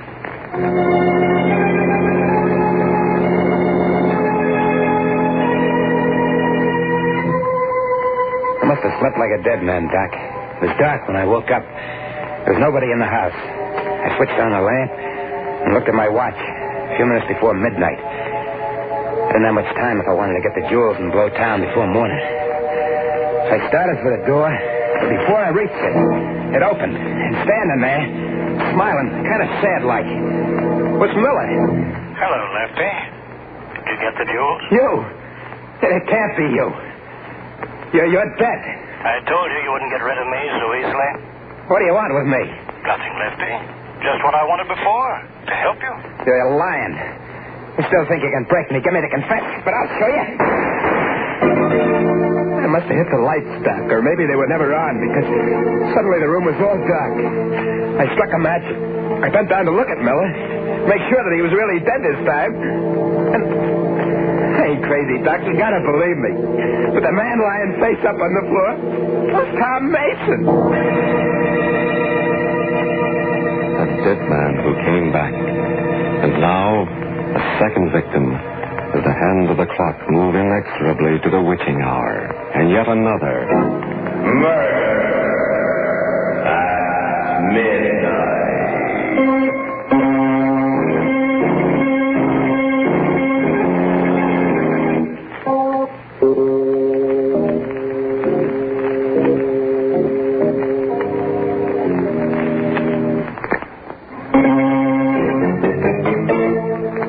And now, back to Murder at Midnight. To Lefty O'Connor, sitting in the psychiatrist's office with a gun in front of him, trying to convince the doctor and himself that he is safe. My hand was shaking so much that the match went out. It was Tom, all right. Tom Mason, dead. But it was better that way than what I'd thought, because it meant that Miller hadn't come back from the grave. I'd probably just imagined I heard him talking to me. I frisked Mason, I got the keys to his car, and went out. There was a little coupe parked in the driveway. I opened the door. I was just getting in when... Hello, Johnny. Ruth. You look a little better than you did before. How do you feel? Oh, fine. Oh, well, that's good. You were sleeping so soundly when I left it. Are you going somewhere? Well, yeah. There was something I had to do, and Tom told me I could borrow his car. Oh, all right. I'll go inside. No, you can't go in there. Well, what do you mean? Why not? Well, I mean, such a swell night. How about a little drive, Ruth? Well, what about your errand? Well, that'll just take a minute. It'll be swell having you along. Well, I don't know. I don't suppose Tom will mind. I'm sure he won't. Well, then, all right. I guess that's one of the wonderful things about life. You just never know when something completely unexpected will happen. That's right, baby. You just never know.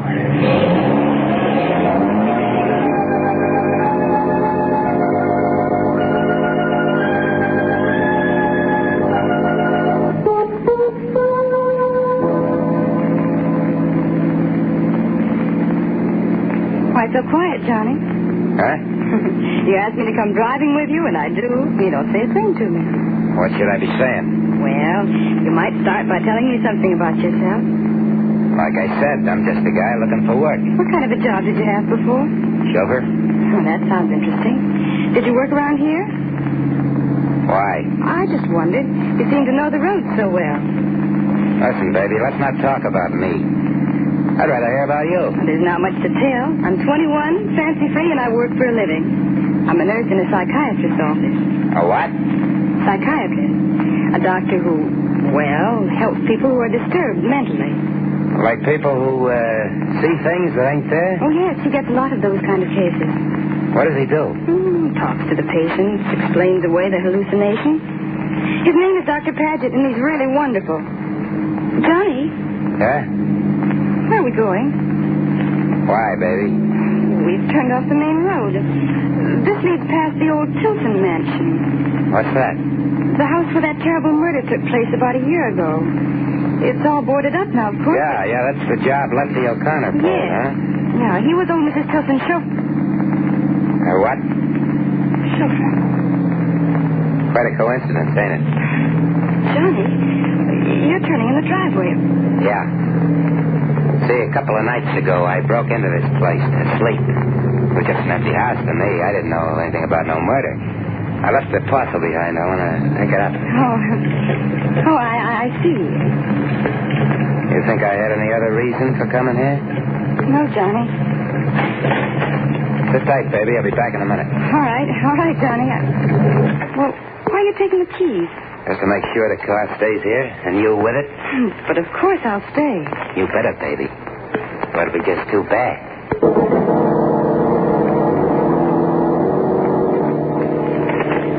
Pulled the board loose from one of the windows. Climbed into the old house. It was black as pitch inside. That musty, shut-in smell. Felt my way along the wall to the stairs. Climbed to the second floor. The old lady's room was at the head of the stairs. It wasn't so dark in there. Windows hadn't been boarded, and the moonlight was coming in. And I saw that marble fireplace with a gargoyle in the middle grinning at me. So I picked up the poker and smashed into it. And there, behind where I pushed it past a loose brick, was a paper bag containing the jewels. I looked inside to make sure that everything was safe. Moonlight sparkled on them shiners. And then, Doc, suddenly, out of nowhere, it started. That music started. Stop it! Johnny, where are you? What? Oh! Ruth! Ruth, get her to stop. Get her to stop. Mrs. Tilton, that tune. What tune? You mean you don't hear nothing? Well, no, Johnny. But you must. Yeah. It's gone now. Johnny, you're shaking all over. Johnny, what's that? What's what? Well, they're all over the floor. They look like diamonds, jewels. Didn't I tell you to stay in the car? What are you doing up here? I heard noises and you... You were spying on me. No, I wasn't, Lefty. What did you call me? Nothing. So you guessed it, huh? Okay. I am Lefty O'Connor, and I came back for the jewels. But that information ain't traveling far. That was you anyway. Oh,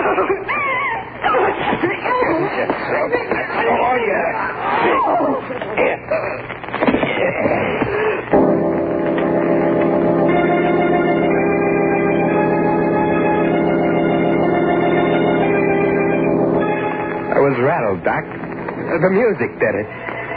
That and everything else. I left the lion there, and I picked up the jewels and beat it. Started to car fast. Just about hit the main highway when the wheels started acting funny. I stopped and got out to look. It was flat. My luck had played out. If I took the time to change it, someone might come along, and just then I did hear a car coming. I froze, waiting for it to pass. Instead, it stopped, and... Hi, Johnny. Come Oh, Mason. I got out as soon as I could. Which is the flat? What? How did you know?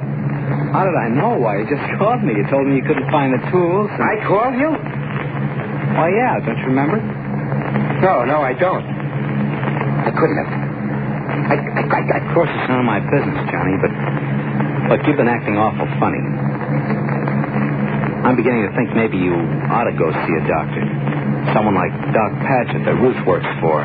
There's nothing wrong with me. Nothing. Okay. Get started with this, Jack. The rest of the tools are under the front seat. I'll get them. No, wait. Hey, what's this paper bag doing? Give me that. You're going in for pebble collecting, huh? Pebbles? Yeah, look at them. Oh, they are pebbles, huh? Yeah?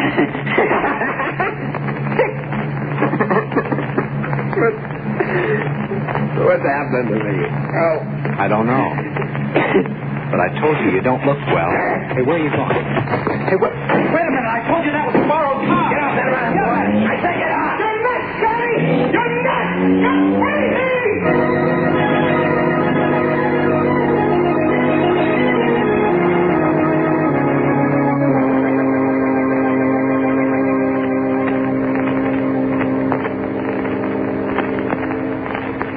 Well, there it is, Doc. Uh-huh. That's the story.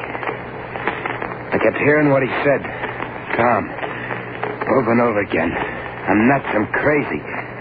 But I couldn't stand it anymore. So I looked you up in the phone book and I come over. Oh, what do you expect me to do, Lefty? Do? You're a brain doc. I'm not nuts. I know I'm not. Why am I seeing these things? What's happening to me? Well, it's rather difficult to make a diagnosis this quickly, but I'd say that you were suffering from hallucinations because of a sense of guilt. Guilt? About what? Well, it probably started with that first murder, Mrs. Tilson. And it's been weighing, preying on your mind ever since. Now, if you could extrovert that, get it out of your system. But I did. That's true, but not as a confession with all that it entails. That's the only way you can achieve a complete catharsis. Well, that's crazy. All right. You wanted my advice, but you don't have to take it. And you think... Okay, I did kill her. I knew all the time what I was doing. I waited for a night when there was only the two of us in the house, and then I beat her brains out with a tire iron. There, I said it, I told you. Yes, Lefty. And I think that now I can promise you'll never be troubled by hallucinations again. You sure, Doc? Quite sure. That's good. Because... You remember I said that in half an hour I was going to kill someone? Yes. Well, the half hour is up. And you're the man. Am I, Lefty? Yeah. I'm sorry, Doc, but you know too much now. You're the only one who does. So... I wouldn't, Lefty. Why are you sitting there like that? I shot you. Yes, Lefty, with blanks in your gun. All right, boy. Take it easy, Lefty. We got you covered. No. And Mason. Did you get it? Uh-huh. Every word. You're cops. No kidding. And the whole thing, letting me escape and everything that happened afterwards was just a trick. That's right. You wanted to show I wasn't nuts, get me to confess. Smart boy. You made just one mistake, Lefty.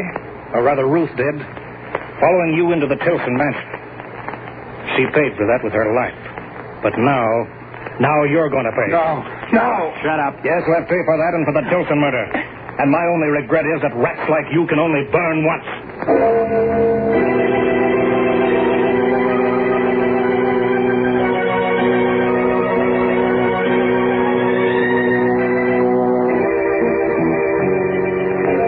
Moving forward, the two grim-faced men take hold of Lefty O'Connor. And Lefty knows that he's come to the end of the road. The road began when he first heard the clock in the old Tilson mansion strike 12 for murder at midnight.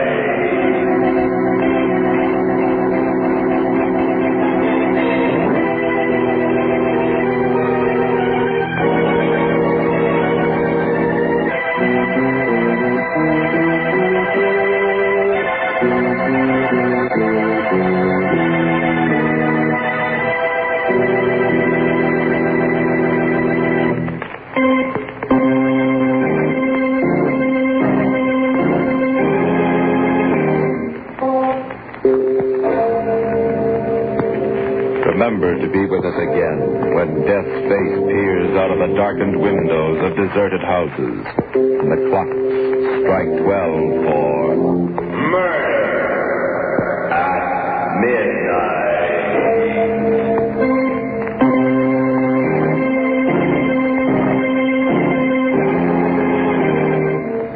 The part of Lefty O'Connor was played by Joseph Julian. With music by Charles Paul, Murder at Midnight was directed by Anton M. Leader.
This I believe. After practicing law for 20 years in his native California, Asa V. Call went into the insurance business. He is today the president of the Pacific Mutual Life Insurance Company in Los Angeles. He is a friendly, thoughtful man, which is attested to by his appointment in 1948 as the president of the California State Chamber of Commerce. This is Asa Call's creed. I suppose that anyone who has spent nearly 40 years in a business that deals almost entirely with people, as I have, will by that time have pretty well developed a philosophy of life.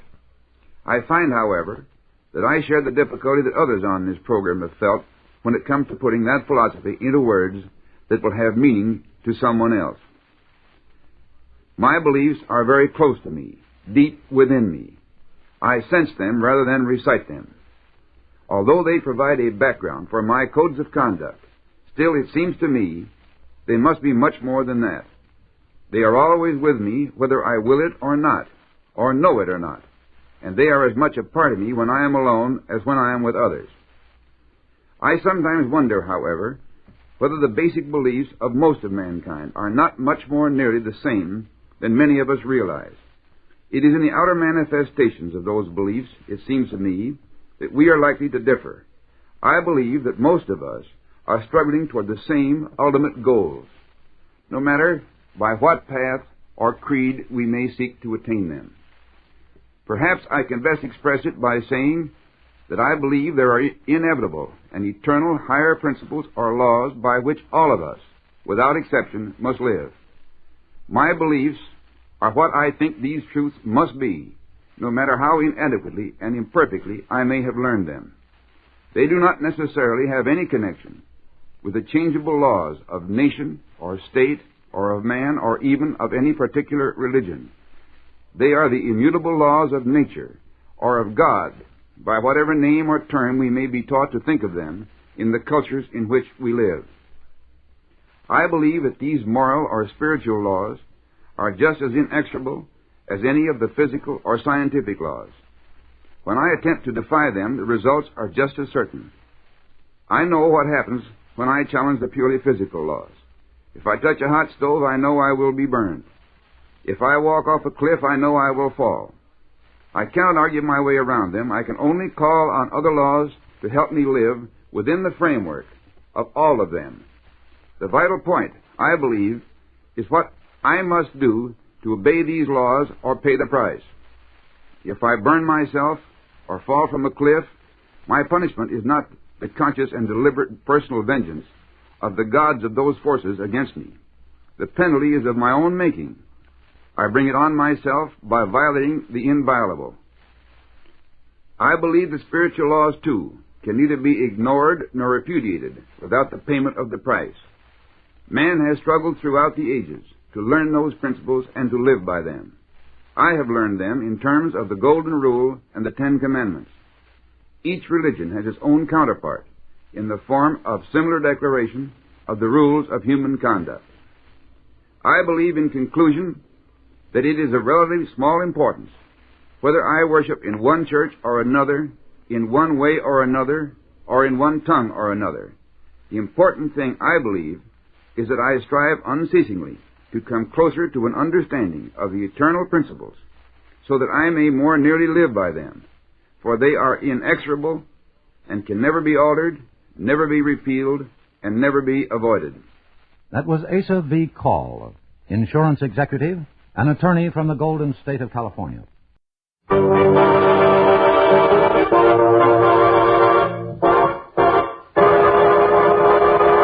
Yes, it's another case for that most famous of all manhunters, the detective whose ability at solving crime is unequaled in the history of detective fiction, Nick Carter, Master Detective. Tonight's curious adventure, a special Christmas story. Nick Carter's Christmas Adventure, or the mystery of the reluctant contributor.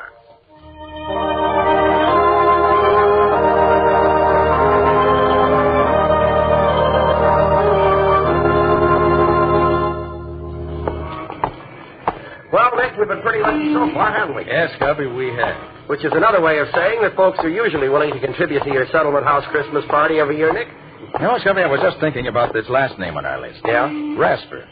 I don't know him personally. Do you? No, I don't, but somebody must have thought he was rich enough or interested enough in the work to make a substantial contribution. Oh, here's the... Hey, is this... Hey, Nick, what's that address again? 576 Milton Avenue. Yeah. Yes, that's right. And there's his name on the door plate. Well, let's take a look, Scubby.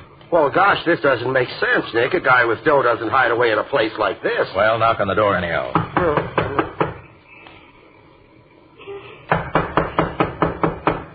Doesn't seem to be anybody here, Nick. No, hold it, Scubby. I hear someone coming. Oh. Who is it? I'm Nicholas Carter. May I speak to Mr. Rasper, please? Nick Carter, eh? Yes, yes. And this is my assistant, Scubby Wilson. How do you do? You, Mr. Rasper? Yes. Well, come in. It's cold out there. You're letting all the heat out. Oh, beg your pardon. Come on, Scubby. Yeah, I'm in, Nick. I'm in. Well, what did you wanted? Well, Mr. Rasper, I've come to see if you would care to make a contribution to my Christmas party fund. I never make contributions. Oh, but you didn't let Nick finish, sir. The fund provides food and extra clothing for the needy and deserving The children. charity department's still working, isn't it? Well, of course, Mr. Rasper, but my object is to provide an inspiration for the young people who are underprivileged. People who haven't got any money are always trying to get it from those who have. Then you aren't interested in seeing that the children of the Lincoln Hall district are helped to a little happiness on Christmas Day? No, I'm not. Christmas is old-fashioned. I don't believe in it. It's a waste of money and time. Good day. Oh, well, Mr. Rasper, it's always been a lot of fun for me personally, and I must say that I've always felt better for celebrating it. And I'm inclined to agree with Scotty, Mr. Rasper. Christmas has always been a bright spot in my life, and I feel sure that if you knew the good it has done throughout the world, it'd make you change your mind. Rubbish. Well, in any case, a Merry Christmas to you. Good day to you. Merry Christmas, indeed. It's a lot of nonsense. Come on, Nick. Let's get back to civilization. You know, Scubby, that man's wealthy, no doubt about that. And yet he's soured on Christmas and everything it stands for. You said a mouthful, Nick. You know, Scubby, there must be a reason why he thinks that way. And I'd like to find out what it is. Yeah, but you haven't anything to work on, Nick. Oh, no, Scubby, I haven't. Not yet. But look here. I can finish up whatever has to be done this afternoon. Suppose you hop down to the newspaper office and go through the files there. There might just be something we could learn about Rasper that way. Okay, Nick, I'll be glad to. Then I'll have Riley check through the files at headquarters. It's a long shot, but something might turn up. Sure, and maybe Patsy has run into something while she's been working down at the settlement house. She might know somebody who knows something about Rasper. Yeah, she might have that. I'll ask her about it. Okay. And maybe with all of us working together on it, we may learn why Rasper's so dead set against Christmas. I'd certainly like to find out.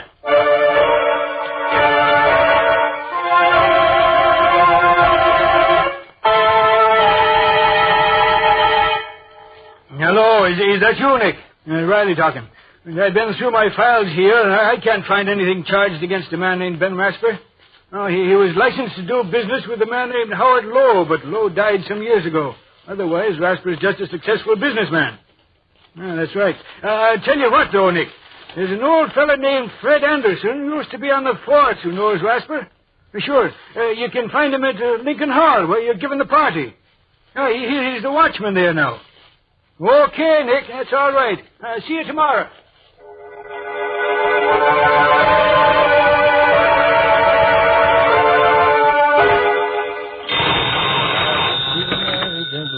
Hello. Oh, yes, Scubby?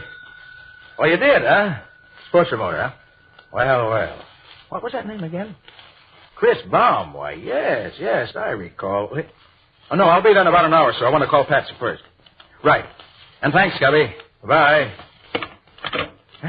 Jingle bells, jingle all the way. Oh, what fun it is to ride in a horse open sleigh. Jingle bells, jingle all the way. Oh, what... Hey, Patsy. How's everything, huh? Oh, fine. I'm coming down to the hall. Is there anything you want me to bring along? Uh-huh. Why, sure, I can do that. But will that be enough, though? Okay. Yeah, Scubby just called. Oh, he found out something about Rasper. What? You did, too? How old is he? Named Jimmy, huh? And he's coming to our party? Oh, fine, Patsy. Okay, I'll see you in a little while. Bye.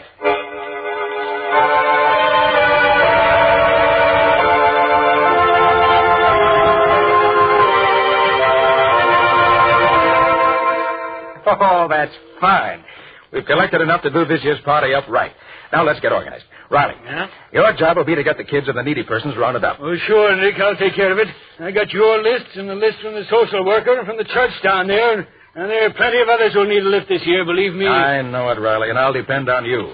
Scubby, it's your job to see that the tree and decorations and gifts are taken care of. Don't worry, Nick. Decorating is my middle name. I'll make Lincoln Hall look like $1 million in cash. Good boy. And Patsy, you'll see to it that there's plenty to eat and drink for the party, so I won't have to worry about that.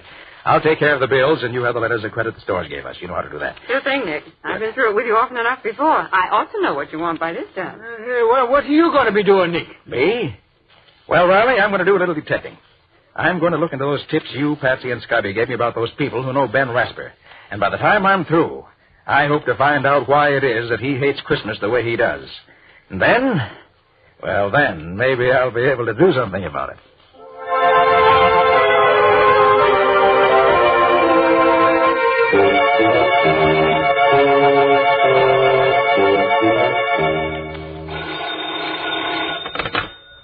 Hello? Yes, this is Rasper talking. Yes? I sent you the bill, didn't I? Well, what if it is due on the 27th? No, just because it's a holiday is no reason for bills to be unpaid. Goodbye. Darn fool nonsense, that's what it is. There's a lot of foolish... Still talking big, ain't you, Rasper? Who's that? What do you want? Don't you remember me, Rasper? No, I don't remember you. Who are you? They used to call me the Kid. Chris the Kid. Chris. Sometimes known as the Human Flash. Chris, you? Oh. Well, it's been a long time, Rasper, hasn't it? How'd you find me? Who sent you here? A fellow named Nick Carter told me I'd find you here in your office, even if it is Christmas Eve. Nick Carter? Oh, yes. Wanted me to give him some money for some fool party. Oh, for the party at Lincoln Hall, I guess. He's never asked me for anything. Just gave me what I needed, when I needed it. Yeah. So he hired you to come here and take up my time to get... No, he didn't send me here. Just said I'd find you here, that's all. I came here on my own accord, just to wish you a Merry Christmas. Thought you'd say that. Well, I don't mind, because it's on account of Nick Carter that I can stand on my own feet again. Not on account of you. What's that? You mind if I sit down? It was on Christmas Eve that we won our first fight, wasn't it? Fight? Oh, yeah, a long time ago. Yeah, it was a long time ago. I can remember the noise of the crowd, the glare of the lights, and the smoke curling around and the brightness over the ring, and you leaning over me with that wet towel. You got him going, Chris. Another one like that last round, and you'll have him in the ropes for the count. How do you feel now, kid? I'm okay, Rasper. Just let me at him. I don't have to wait anymore. It's my meat right now. You take your orders from me, kid. I'm the brains here. When you get the signal from me, you give it to him. Okay, Rasper. You're the boss.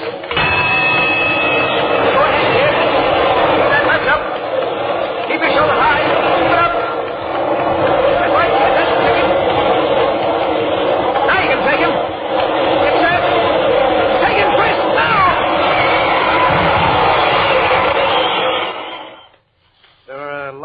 little affairs after that, Rasper. And I always did what I was told, huh? Yes. You're a good fighter, Chris. Good fighter. I made a lot of money for us in those fights, Rasper. Well, a lot of money. the old days, Chris. Lots of water's gone under lots of bridges since then. I know. And the percentage you paid me didn't last long either. It went just like that water. But I didn't care much about things like that. Till the day a friend of mine came and gave me a warning tip. That started me thinking.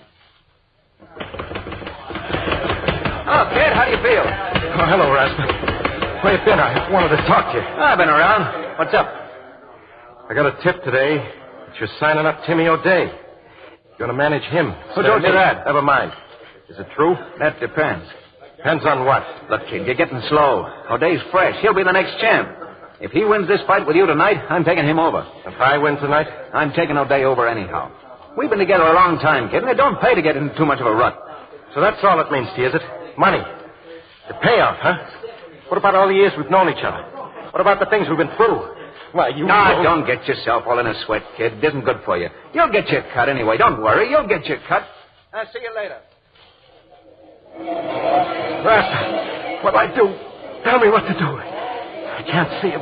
My eyes all puffed up. He's cutting me to ribbons.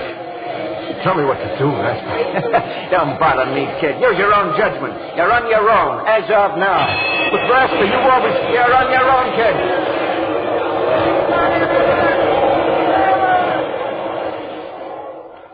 I can still see you sitting there in the ring corner, laughing at me.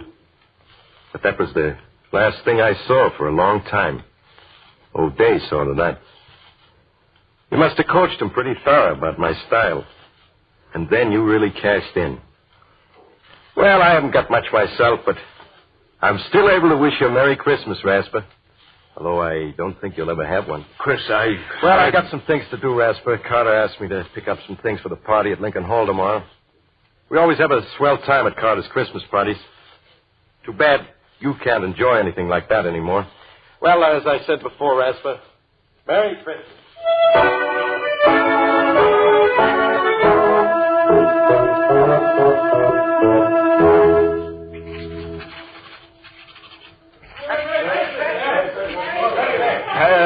How can a man work with his mind whirling like a merry-go-round?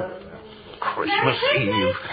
God, it's a fine excuse for people to go around yelling at each other in the streets.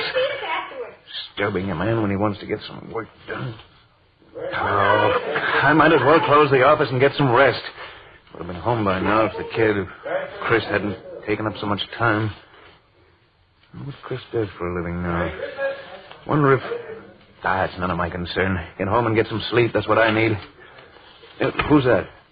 I'm closing up. Come back tomorrow morning. Oh, I'm glad I got here before you left, Ben. Who is it? It's Nina, Ben. Oh, Nina.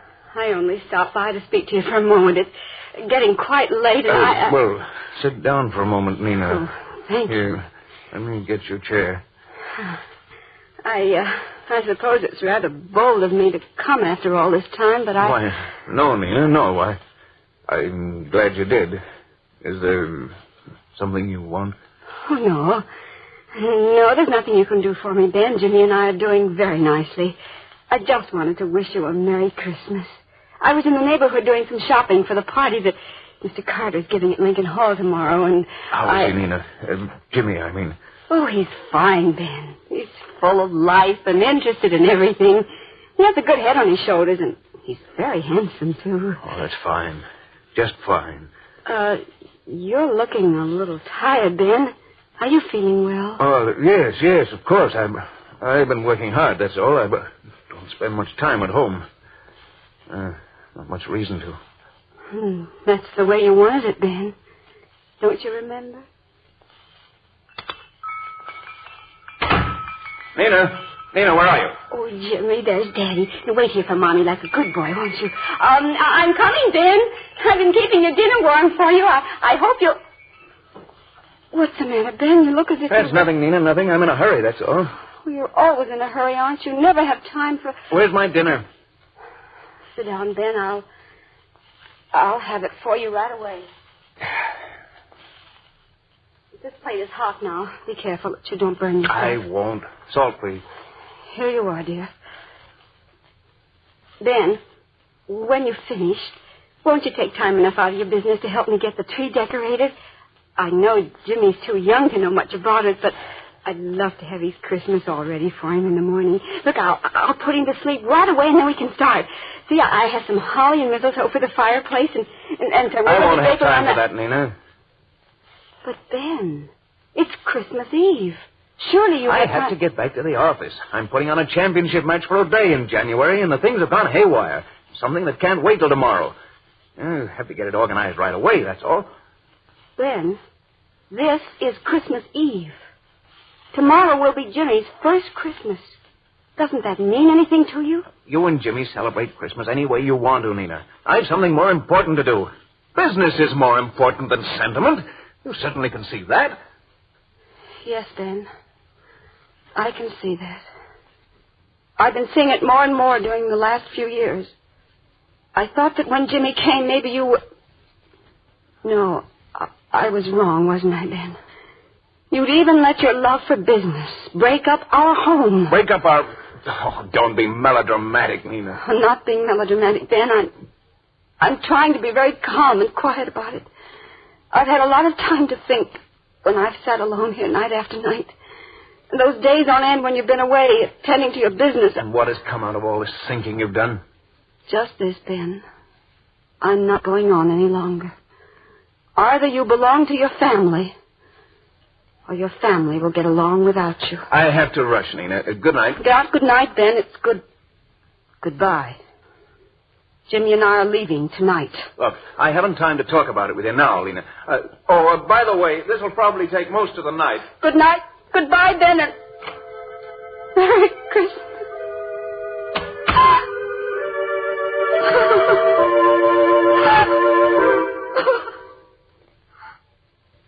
I never had much of a chance to make it up to you, Nina. You've had all the chance you wanted, Ben. But, Nina, I just dropped by to say hello and to give you a wish for happiness during the holidays. It's hard not to share with you the joy I have with Jimmy. I wish you could see his eyes dance at Mr. Carter's Christmas parties. Unfortunately, on what little I make, we can't very well afford to have our Christmas at home, but somehow we don't miss it. Everybody has such a grand time at Mr. Carter's party, and Jimmy does enjoy every minute that he's there. Goodness, I'll have to be on my way. Jimmy's waiting for me, and I have to make one more stop for Mr. Carter. Good night, Ben, and Merry Christmas.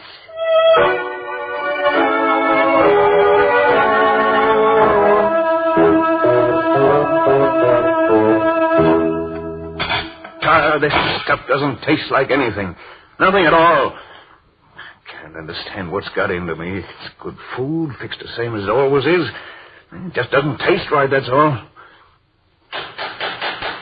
What's that? Someone at the door this time of the night? I'm coming.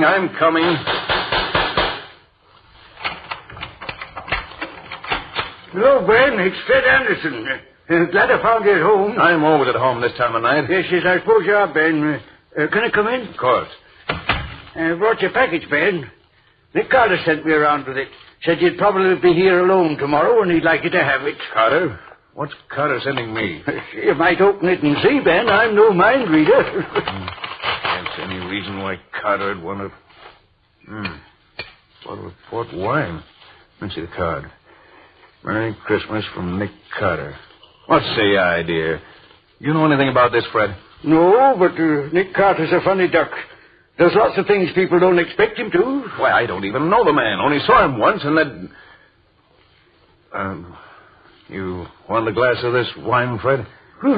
Don't mind if I do, Ben. Seeing as it's Christmas Eve, I don't mind at all. There's some glasses here somewhere. Say, how do you open this thing? Here, I'll do it for you, Ben.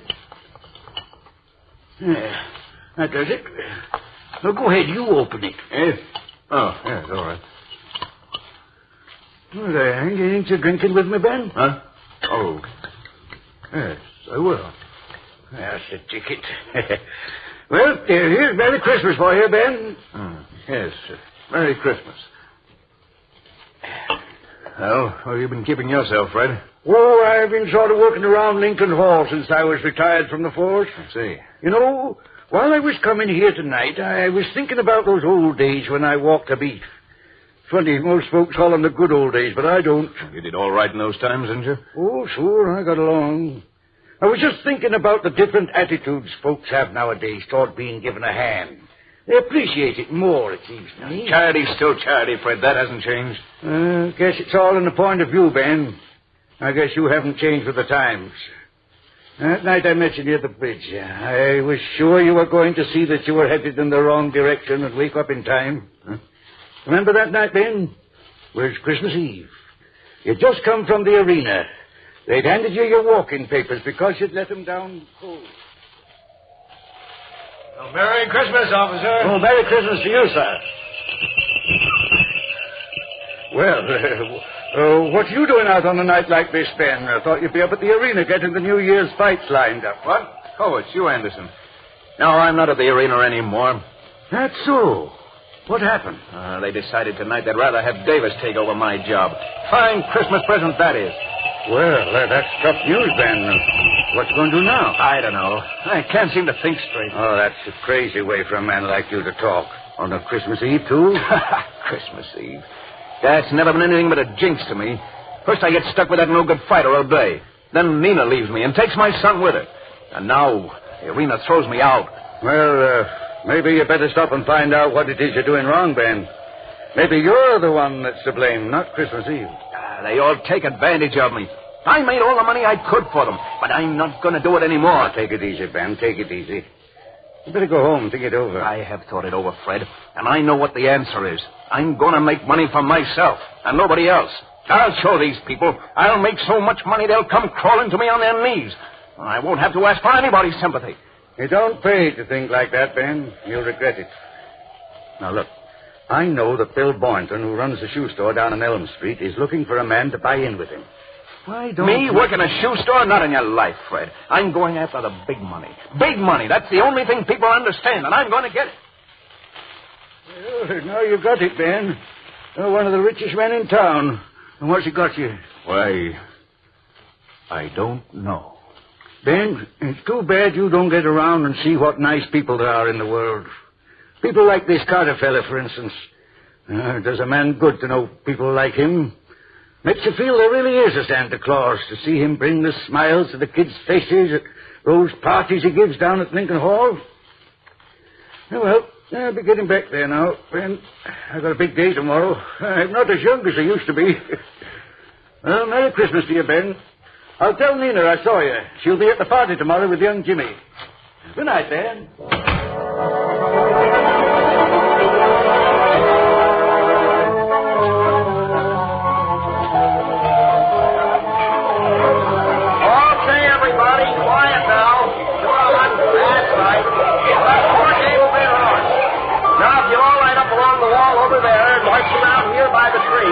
Lieutenant Riley will hand you your gift. Then you go around to the tables there and get your refreshment. Come on now, line up. That's it. That's the ticket. Now, march around here. Come on. Take your time now.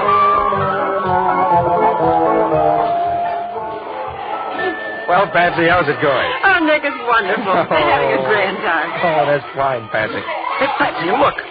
Over there by the door. What do you see? Where, Nick? Well, who's that? That, Patsy, is Ben Resper. Oh, I hope he's come to join the party. For heaven's sake, that's the man I've heard so much about. Well, you look scared to death, Nick. Look, Patsy, will you go over and make him welcome? Oh, of course, Nick. Good. Hello there. Merry Christmas. I'm Patsy Bowen. Oh. Won't you join us? How do you do? I hope I'm not... Do you mind if I just watch? Well, of course not. Come right in. I wanted to thank Mr. Carter for the gift he sent, and I... Nick's right over there near the tree. Come along. Children seem to be enjoying themselves, don't they? They certainly do. There's Lieutenant Riley handing out the gifts there. And Scotty Wilson with him, standing next to Mr. Carter. Yes, I met Mr. Wilson. Look at Lieutenant Riley. He's having as much fun as the children. So I see. Oh, there's a nice-looking boy there, Mr. What's his name? Where? That one over there. Oh, that's Jimmy. He's a nice boy. His mother was a big help to me in getting the refreshments ready. There she is over there on the far side of the hall at the table, see? Oh, yes. Her son. Yes. Yes, Nick, I see. Nick, we have a new guest. Oh, hello there, Mr. Rasper. Merry Christmas. I'm glad you could join us. Thank you, Mr. Carter. I came to express my appreciation for the gift you sent me. I hardly know how Think nothing of it, Mr. Rasper. Your being here is thanks enough for me. Mr. Carter, that little boy coming along the line there, Jimmy, I think his name is. Do you think I might give him... could I hand him his gift, do you think? Why, certainly. Riley. Mr. Rasper here wants to lend a hand. Can you use him? Sure thing, Nick. Come along, Mr. Rasper. Thank you, Mr. Go ahead, Carter. You just hand them these packages as they come along, Mr. Rasper. And enjoy yourself, man. I will. There, little girl. Merry Christmas. Oh, thank you. Say, she liked it, didn't she? Well, they all appreciate a little kindness, Mr. Rasper. Now, here's a gift for that little boy there. Oh. Hello, Jimmy. Here you are. And a Merry Christmas, son.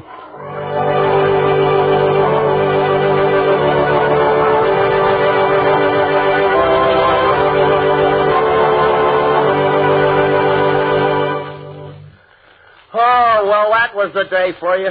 Gosh, I haven't had so much fun since last year. You played those games harder than any two kids in the bunch, Scubby. Yeah, and lost practically every time. You're kidding. Well, you really have to be in condition to keep up with these kids. Boy, they're wonders. Hey, where do they get all that energy? That will be one of the world's great mysteries forever, Scubby. Nick, what are you thinking so hard about? Oh, I was just thinking of the way Mr. Rasper took to the party. Oh? Hey, don't you mean the way the party took to Mr. Rasper, Nick? Yeah, I never saw a man open up the way he did. Well, it was wonderful. The children just flocked around him. And that's one of the greatest jobs that Nick Carter ever did. What do you mean, Riley? Well, Patsy, you'll never believe it, but when Nick and I went to see Rasper to get a contribution to the party, he was the hardest case of unadulterated unpleasantness I ever saw. But somehow Nick managed to get under his skin and bring out, well, what you saw tonight. Well, for heaven's sake. How did you do it, Nick? Well, it wasn't difficult, Patsy. You see, I could see when we first spoke to Rasper that he was fighting something. But I didn't know what it was. But from what Riley, Scubby, and you told me, I found that 3 different times Christmas Eve had brought him bad luck. First, the fighter O'Day. Then Mrs. Rasper had left Rasper on a Christmas Eve, taking his son Jimmy with her. And third, he'd lost his promoter's connection at the arena, also on Christmas Eve. Well, the whole thing added up. Rasper associated Christmas Eve with a list of unfortunate incidents and fought anything that suggested the holidays to him. He made a lot of money, but it never brought him happiness. The big thing for me was to make him realize that people and Christmas meant good and not evil. And from what I saw this afternoon, the Rasper family and the whole neighborhood, for that matter, is going to benefit by his awakening to that realization. Oh, Nick, that's wonderful. You deserve a kiss for that. Oh, thanks, Patsy. I'm glad you feel that way, too. You know, I'm happier this evening because of Mr. Rasper than I would be if I'd solved 20 murders. He's made this a really Merry Christmas for all of us.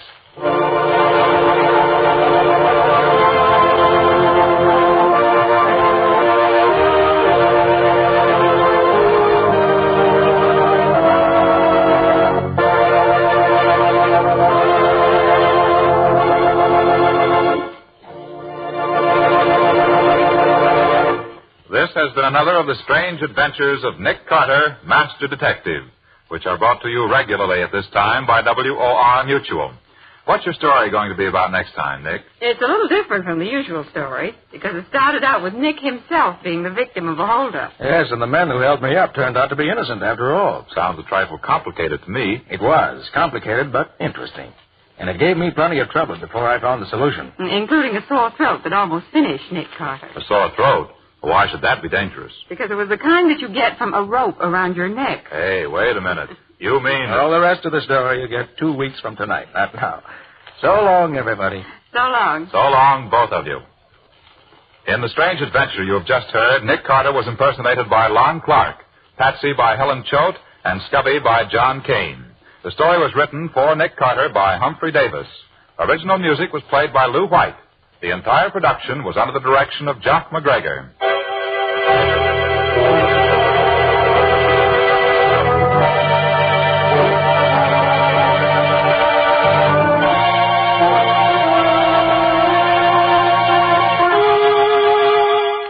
Weeks from tonight, at the same time, listen to another curious experience of Nick Carter entitled The Double Disguise, or Nick Carter, A and the mystery of the kidnapped heiress.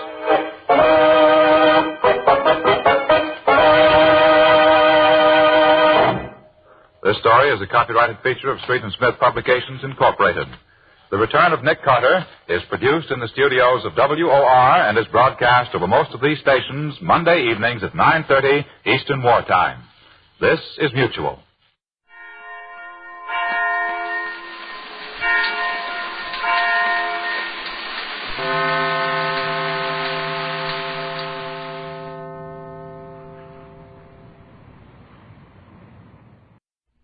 This I believe. The people of Colorado Springs know who B. Lee Pace is. His name appears on the masthead of the Colorado Springs News. His voice is heard over station KVOR. B. Lee Pace graduated from the University of Missouri School of Journalism and has been dealing with the day's news ever since. The news gives us all something to think about. Here is what Lee Pace has come to believe. During the Depression, a welfare official visited the home of a certain poor family in my community. It was his duty to investigate rumors of relief money being improperly spent. When the visitor asked the mother to answer the charges, she promptly admitted that part of the dole given her for food and clothing had been used to make small payments on a radio. "But, sir," she implored with emotion-filled voice, "we must have music in our home. Music is food for our souls, and we need to nourish our spirit every bit as much as our bodies.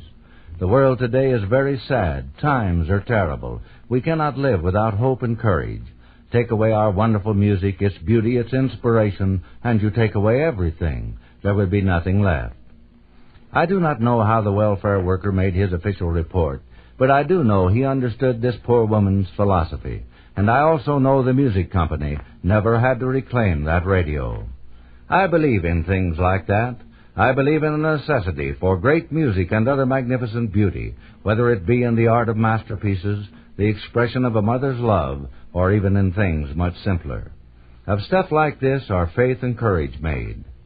Every day I see faith demonstrated in the well-adjusted lives of those who best meet the awful problems of a distressed world. It has always been so. The history of men and women who have overcome handicaps, who have dreamed practical dreams, who have promoted progress and happiness, is a history of individuals bolstered by the power of faith. I believe there is a solution for every problem that confronts us. I believe there is a cure for cancer. Someday, somewhere, it will be found by men of faith. I believe there is a cure for that equally serious cancer of the body politic we know as war. Someday it, too, will be found, also by men of faith. That we have not yet discovered these panaceas and others is frequently disheartening, but the delay foreshadows no ultimate defeat. We have advanced greatly in our search for both remedies. Today we are further along than we have ever been before, and we shall eventually find the right answers. Those pessimists who say we shall always have war because we have always had war base their penalizing discouragement upon man's continued inhumanity to man. They lose sight of the fact we have made greater strides in the humanities this past half-century than in all the ages before. That pessimism which envisions the inevitability of war would never have soared Franklin's kite into the skies, would never have sat beneath an apple tree with Sir Isaac Newton. Such fears would never have climbed into the rickety cockpit with the Wright brothers at Kitty Hawk, nor have kept company through the long hours with the Edisons, the Fords, and 1,000 others in the realm of scientific exploration. I believe that all betterment in the past has come from men of vision, courage, and faith. I believe that in the future we must depend upon similar source. It is not to be expected, however, that all of our perplexities can be solved overnight, neither our individual ills nor those of society as a whole. There will always be other problems to supplant those we solve, but that need not be discouraging, because only as there are mysteries to intrigue us and great unknowns to explore will there be that inviting challenge which fosters ambition and inspires courage. Only through challenge and use does faith prosper, and as faith grows we discover those meaningful attributes that make for human attainment and happiness. There is a record of all history to prove it. That was Mr. B. Lee Pace, Associate Editor of the Colorado Springs News, and newscaster for station KVOR.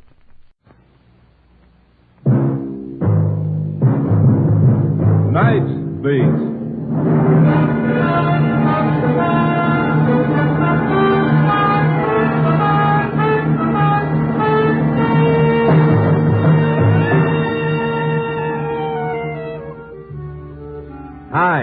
Randy Stone. I cover the night beat for the Chicago Star. Stories start in many different ways. This one began when I bumped into a little old man who claimed he was dead, and proved it.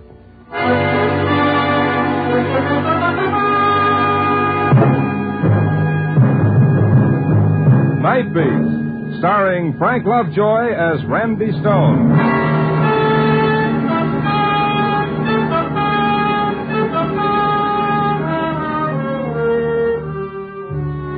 My job is to prowl Chicago at night looking for that ever-loving story that's always out there in the darkness waiting for me. But, like most working stiffs, one day a week, I'm a free man.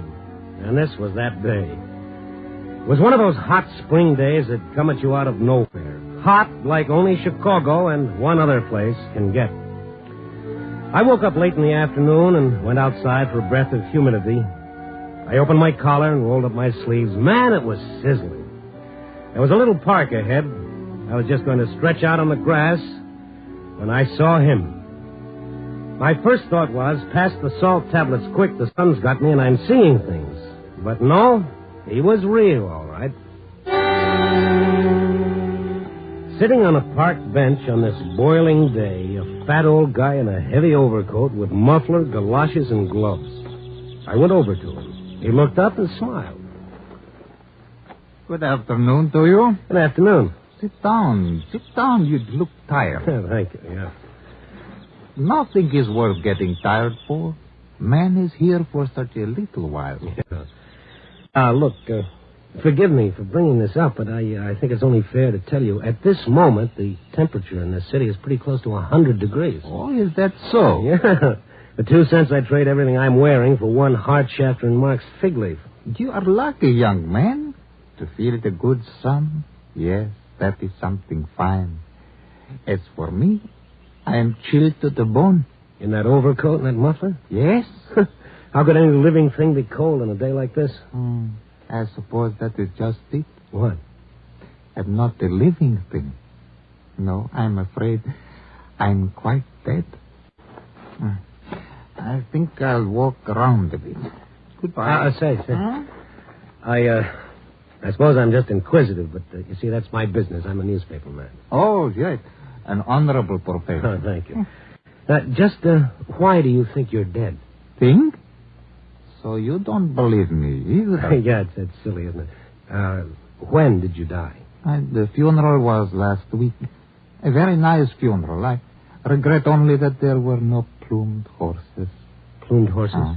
In the old country, that was a requirement for the head of a family. But in America, of course, such customs seem foolish. Yeah, foolish. You still don't believe me? Well, let's say that I'm just an old skeptic. All right, young man. To doubt everything in this life is to miss so much of life's true magnificence. You need a lesson. Come with me.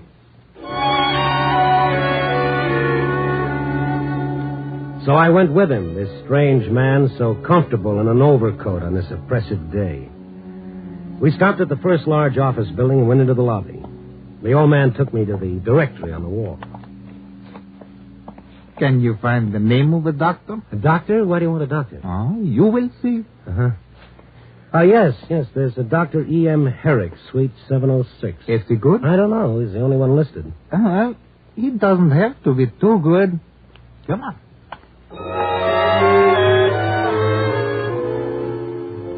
The receptionist in the doctor's suite eyed us quite distastefully, but in a reasonable time we were ushered into Dr. Herrick's presence. He was a nice little fella, but the sight of the old man seemed to confuse him. Now, just what seems to be the trouble, Mr. Henry Kazarian. Yes. Well? I want you to examine me and tell the newspaperman what you find. Newspaperman? Well, I'm afraid I don't understand. And I'm afraid I can't help you, Doc. Why not examine him and let it go, then? Yes, please do. But what seems to be the trouble with you? What are your symptoms? My symptoms were discovering the world no longer needed me. That can be very painful. Oh, but this isn't anything to come on, Doc, will you? It's my day off. Let's get it over with. All right. Now, Mr. Kazarian, take off your overcoat and shirt. The old guy undressed to the waist. His skin looked yellow and faded, but I figured that could happen to anyone his age. The doctor smiled, fastened his stethoscope to his ears, and began his examination. I put a cigarette in my mouth, but I never lit that cigarette. I was watching the doctor. I was watching the color drain from his face. I was watching his fingers start shaking like he was trying to make 9 the hard way. The doctor touched the stethoscope to a dozen parts of the old man's chest. Now he looked up, and it seemed to me, in those few seconds, he'd aged 10 years. Mr. Kazarian, I want you to wait in the next room. Uh-huh. What did you find, Doctor? I'm sure the newspaperman would be most interested. I told you to wait in the next room. Take your coat and shirt. I'll be right with you. Yes, all right. Thank you very much. Goodbye. I can't believe it. It's impossible. It's a trick, a hypnotic trick. No, that's not true. Oh, you're not going to tell me that old man is really... Not the slightest heartbeat. What? No cardiovascular reaction whatsoever. That man is... Oh, no, this is crazy. Maybe it's your stethoscope. Maybe it's on the bum or something. No, that's not the answer. Then what is the answer? Are you trying to tell me that guy is really dead? Let's get him back in here. Let's talk to him. Yes, by all means. He's gone. But how? This door leads into the hall. He's not in the hall. You're not going to print this in the paper, are you? Print it? How could I? The city editor'd fire me so fast my head'd spin. He'd say I was dead drunk. But if you were to confirm... No. What? Never. If you or your editor or anyone else ever calls me about this, I'll swear I never saw you or the old man before in all my life. I have to protect my reputation. You can understand that, can't you? Understand? At this point, I understand very little, Herr Doctor. After I left the doctor's office, I looked around the building for the old man. He was gone, all right, but his memory lingered on. Who was fooling who? I went into a phone booth and called the medical association to ask about the professional standing of Dr. Herrick. A nasal-voiced young woman informed me that Dr. Herrick was one of the most able physicians in the city, and her manner indicated that I should have had my mouth washed out with soap for even asking. After that, I looked up the name Kazarian in the phone book. It was there, Henry Kazarian, 612 Post Street. I telephoned, but the line was busy, so I hopped into a cab and took a ride out. It was a neat little white bungalow, but all the shades were down. I rang the bell for a long time before the door opened. Yes? What is it?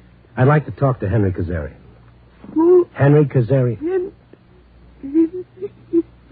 Oh, what's wrong? You have not heard about my Henry. Hmm? He is dead.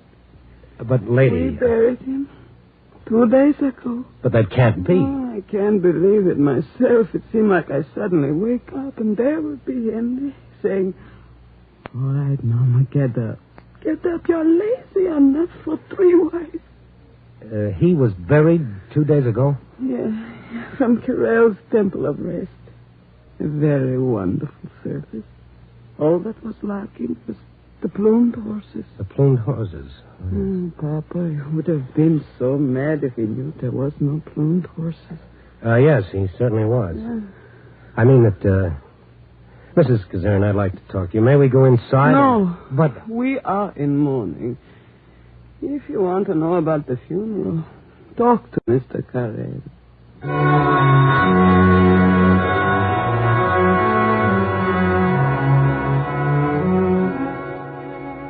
Yes, I buried Mr. Kazarian. Why do you ask? Why, for the very trivial reason, Mr. Carell, that I spent the afternoon with him. I'm a very busy man, Mr. Stone, very busy. You think I'm crazy, huh? Well, I never saw Kazarian in my life, but here's how he looked to me this afternoon. A short, fat guy, about 65. Looks like he ate too much good food all his life. A mustache that just about drooped down to his chin. You look a little pale, Mr. Carell. You saw his picture somewhere? No. I tell you, he's alive. I even went with him to a doctor. Oh, really? Well, my goodness. And what did the doctor say? Yes, Mr. Stone? All right. Where is he buried? At a cemetery at the edge of the city. I've got to go there on, another matter, if you care to come along. Yes, indeed I would, Mr. Carell. Indeed I would.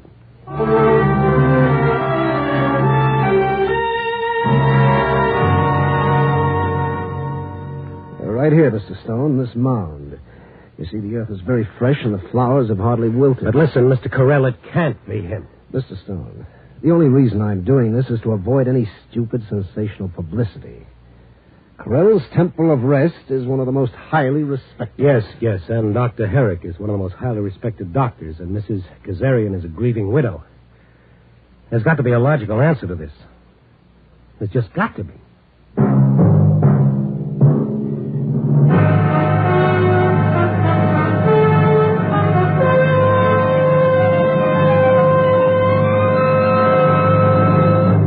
You are listening to Night Beat, starring Frank Lovejoy as Randy Stone.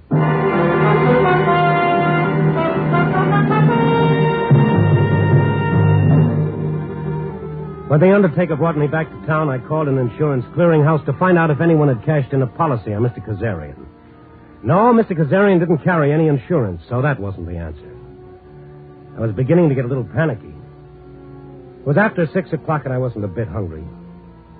I started walking home to see if I could figure out one thing in all that happened that made even a little sense. Best I could come up with was that everybody was right, that Kazarian really was dead. I was, too, and I didn't know it yet. As I laughed a great deal at that. But just the same, I weighed myself on the first penny scale I passed, and I looked at my tongue in the little mirror. I was just a couple of blocks away from home, and I felt somebody tugging at my sleeve. Mister, what's the matter? You hot or something? What are you talking about? Somebody's following you. Following me? An old guy wearing an overcoat? No, a young fella. What? Don't look back yet, but he's wearing a blue sport jacket and he's built like an aircraft carrier. How long has he been following me? For the last few blocks. All right. Here. Take this and then get lost. Sure. Thanks, mister. I figured you ought to know. I kept walking along. And after a while, I spotted his reflection. If only 1/4 of those shoulders in that blue sport jacket were really his, I was in trouble. I stopped to light a cigarette. He stopped to tie his shoelace. I wiped the perspiration off my face. He smiled. No, he wasn't following me. It's just my imagination. I turned down a quiet street a few blocks from my rooming house. I looked back. Nobody. I found it was much easier to breathe. And then up ahead of me, somebody was waiting at the corner. Yup, shoulders. He'd circled around the other side of the block. Oh, great. I started walking past him like he wasn't even there. Mister? Let me say it just once. Sure. Lay off. Fine. Goodbye now. I mean it. Lay off. Now you've said it twice. Leave it alone. It's none of your business. I presume we're both talking about the same thing. The little man who wasn't there, Kazarian. What's the story on this guy? What's the gimmick? How can he be dead and buried? Mister, I ask you real nice and polite. Yeah, I know. Emily Post couldn't have done it better. But still, I'm going to find out. You're not going to find anything. You're not going to find a thing. After a while, I started climbing out of the fog. And the way I felt, I wanted to climb right back in. All I had to worry about was history's most promising headache. It was after 9 o'clock when I got to my room. I took a couple of aspirins, flopped across the bed, and tried to relax. Only the street lamp kept shining in my eyes. I got up to pull down the shade. Then I saw the gray sedan parked across the street. 3 guys piled out. They started toward the rooming house. And leading the way was my old pal Shoulders, back for an encore. I headed for the back stairs. I went across a couple of backyards, came out on the side street, and now I was starting to get sore. I found a taxi and headed back for Kazarian's house. Taxi let me out about half a block down the street. Kazarian's house was all dark except for a tiny window in back. I went around to the window and looked in. And there was the old man. He was sitting in a leather chair smoking a pipe. I tapped on the window. He turned, recognized me, and smiled. And someone out in front of the house spotted me. There he is. Where? I started running toward the backyard. They were right on my tail. I came to a fence. I found the gate. It was locked. Shoulders, who was heading the pack, was the first to reach me. You just won't stop, will you? No, I guess not. I tore away from him. Ran down the length of the backyard fence, tried to find an opening. The others were coming up fast. I told myself I could never jump over that fence, but with those guys closing in, I was a hard man to convince. And the next thing I knew, I was crouching behind a couple of garbage cans in the alley. And I thought, what a fine way to die, behind a garbage can, my lifeblood draining out on some old melon rinds. He couldn't have gotten away. He must have. I told you to stop him. And then the footsteps passed me. My heart decided it was okay to start beating again. And then I went back to the house, and I found the old man's window. It was dark now, like the rest of the house, but the window was open a few inches. I started pushing it up some more. Who is that? It's me, Randy Stone. I'm coming in. I would not advise that, young man. Really, it is quite foolish. Yeah, nobody knows that better than I. I'd appreciate it if you didn't call for help. Why should I? Where's the light switch? Oh, yeah. I see you're not wearing your overcoat now, nor your gloves. You're not so cold now, huh? No. Isn't that strange here in the house? I do not feel it nearly so much. Yeah, that is funny. Why are you coming toward me like that? I want to shake your hand, Mr. Kazarian, just a gesture of friendliness. But somehow you do not look at all friendly. Your hand. Surely. I thought so. It's as warm as mine. Very nice pulse, too. What's the story, Mr. Kazarian? Oh, you are mistaken, young man. I am dead. How were you able to fool that doctor? Why did the undertaker swear he buried you? Why is your wife in mourning? Why was I slugged? But these are questions I cannot answer. I'm an old man and I'm very tired. Would you say I was impolite if I asked you to leave? Sure, I'll leave. Would you say I was impolite if I asked you where I could find the nearest police station? Because that's where I'm going. You're not going anywhere, Stone. Papa, I told you to holler for it if he bothered you. I knew there would be trouble. I just knew it. Dr. Herrick. Life is full of trouble. Death is endless peace. If this gets in the paper, it'll be the end of everything. Oh, and Mr. Correll of the Temple of Rest. What a spot for a chorus of Auld Lang Syne. You keep real quiet, Stone. Oh, that's a deal, Shoulders. Well, I wish you would all leave. In my lifetime, I saw none of you. Now that I am dead, you crowd around me like vultures. Yes, Papa, we leave just so you shouldn't get excited. Come, boys. Well, leave me in peace. Huh? Leave me in peace. Papa likes to sit by himself sometime. George, you stop looking so tough. Nobody's afraid of you. Peter, why you just stand here and holler? Go to the kitchen, put up hot water for tea. Yes, Mama. Mama? Corell, you call her Mama? Of course, sir. Go to the kitchen, Peter, all of you. Go. I will explain to the young man. Perhaps I should do it, Mama. Mama again, you too, Dr. Herrick? Yes. No, I explain, Armand. You only use big doctor words. Nobody understands. Now, all of you, go. I said go to the kitchen. And, George, the bread box is some baklava. You serve with the tea. Yes, Mama. Mama. You, young man, you come in here, in the parlor. Yes, Mama. And we will close the door. Now, I will tell you everything. So they're your sons? Yeah. Well, fine boys. The Papa and I, we would have liked at least one girl. The doctor and the undertaker. Now it begins to make sense, but their names. For their work, they said they need American names. The old country, the name Kazarian. Young man, that was a name. Meant something. But here it's got to be Corell and Herrick, Tell me about Papa. Yeah, excuse me. 1910, Papa, me and the kids, we come to America. Even though an old country, Papa's head of whole Kazarian clan, we come. So kids go to school, become more than gold herders, rug merchants. And they do. My boys do. But they marry, they drift away. Soon Papa and I are alone. And if the kids come over once every 2 months to see Papa, we think we are lucky. Imagine that, Papa Kassarian, head of whole family. And then last week, it started with Papa. I heard alarm clock go off. I got up like I always do, sleepy, thinking, whole country exists for so many thousand years without alarm clocks. Why we need, huh? Why I shut alarm clock? Oh, Papa, where are you? I hurried to the house, and I found him in the kitchen, sitting at table in overcoat. Papa, so here you are. You feel all right. Mm-hmm. For a dead man, I feel all right. For a dead man, you should not talk like that, Papa. You got many years ahead of you. I got eternity ahead of me. You call my sons. You tell them Papa is dead.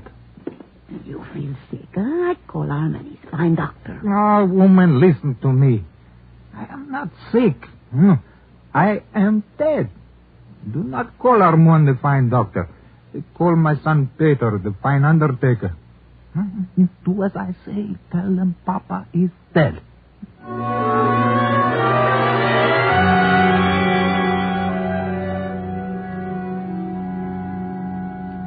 Papa, this is nonsense. I've given you a complete examination. You're not dead. You're in perfect health. You I do not need any more.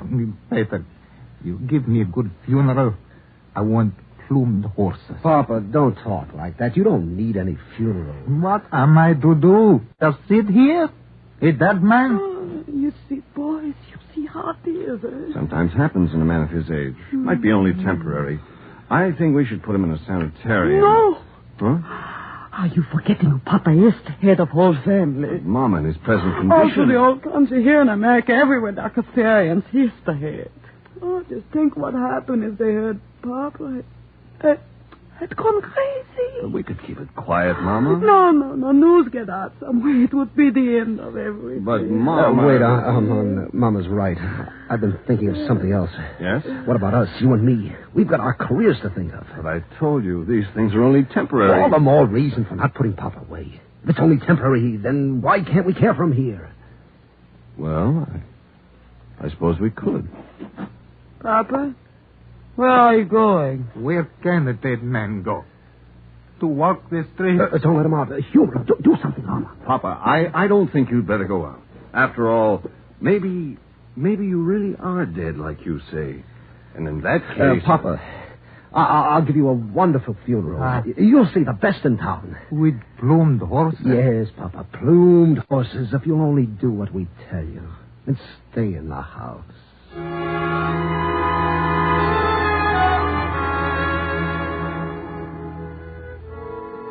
Mama Kazarian didn't have to tell me any more. They humored Papa so that he'd stay in the house, hoping his madness would pass, and his family and the rest of the clan would not be disgraced. But one morning he escaped, and that's when I met him. When he took me to his son, Dr. Herrick, and told him I was a newspaper man, the doc thought everything was about to fall apart, so he went along with Papa's madness. And so did Carell and the others. That's why I was followed. That's why Shoulders slugged me. That's why they all came to my room later to try to talk to me. I promised to keep their confidence, ate some of Mama's cookies, shook hands all around, and left. But as I was walking through the yard toward the street, a window opened. Young man? Come over here. Over to the window. Oh, Mr. Kazarian. Okay, sure. You keep your voice down. I don't want them to hear. But you are a nice young man. I feel in you an understanding. That is why I talked to you in the park. That is why I talk to you now. What do you mean? They tell you now. How you say I am cracked in the head. Insane. Because I say I am dead. Maybe so, but let me tell you this. For 22 years, while I was not dead, and while I was sane, I worked 12, 14 hours a day. I never saw the sun. I never had time to think, to remember the old days. Only work and work. Then my boys left me. And even my name they don't want. the name Kazarian. And then Mama and me was left alone. Yeah, that was the way it was when I was sane and alive. So, one morning I wake up and I say, okay, if that is how it is when I'm alive, I no longer wish to be alive. I am dead. Now, my sons come fast, I tell you. They say, no, he is not dead. He is insane. All right, I am too old to argue. But now that I am insane, there no longer lift even this little finger. No work. No worry. And my boys stay with us constantly, like the old days. I snap my fingers and they shiver. Today, I think maybe Armand is getting too smart again, so I bring you to his office. Did you see what happens? Did you see what happens? Well, you old faker. So, what do you say I should do? Should I call them in and say, okay, I am not dead, I'm alive, and give up everything I got now, so they can say I am sane again? Well, should I, young man? Should I? Oh, Papa, if you did that would only prove one thing. And what is that? Well, if you called them in and told them the truth, you'd be the craziest man alive.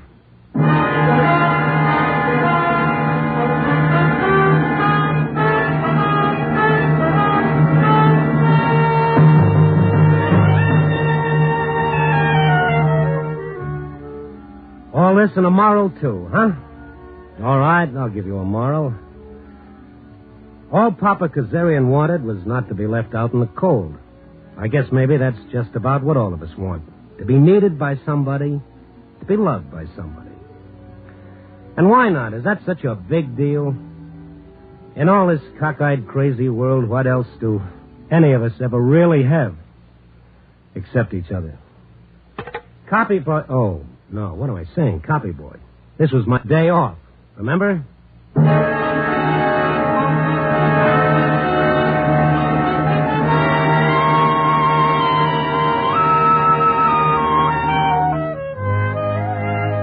Night Beats, a new dramatic series, stars Frank Lovejoy as Randy Stone.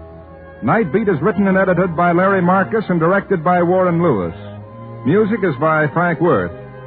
Papa was played by Ben Wright. Betty Lou Gerson played Mama. Others in tonight's cast were Jeff Corey, Lou Krugman, and Paul Dubois. Frank Lovejoy will next be seen in Milton Sperling's production Rock Bottom, released by Warner Brothers. Listen next week at this same time and every week as Randy Stone searches through the city for the strange stories waiting for him in the darkness. The stories that come out of the shadows to find their way into Night Beat.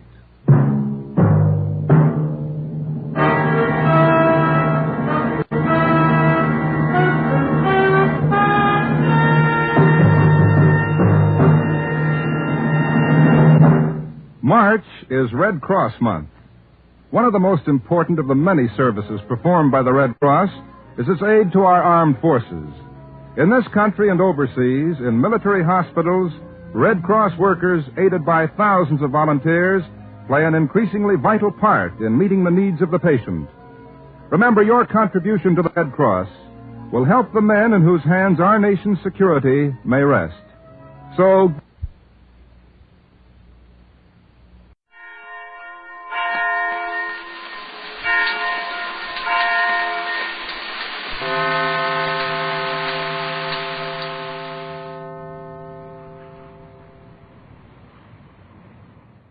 This I believe. Barbara Stanwyck was orphaned at the age of 4. She grew up wanting to be a dancer, like Isadora Duncan.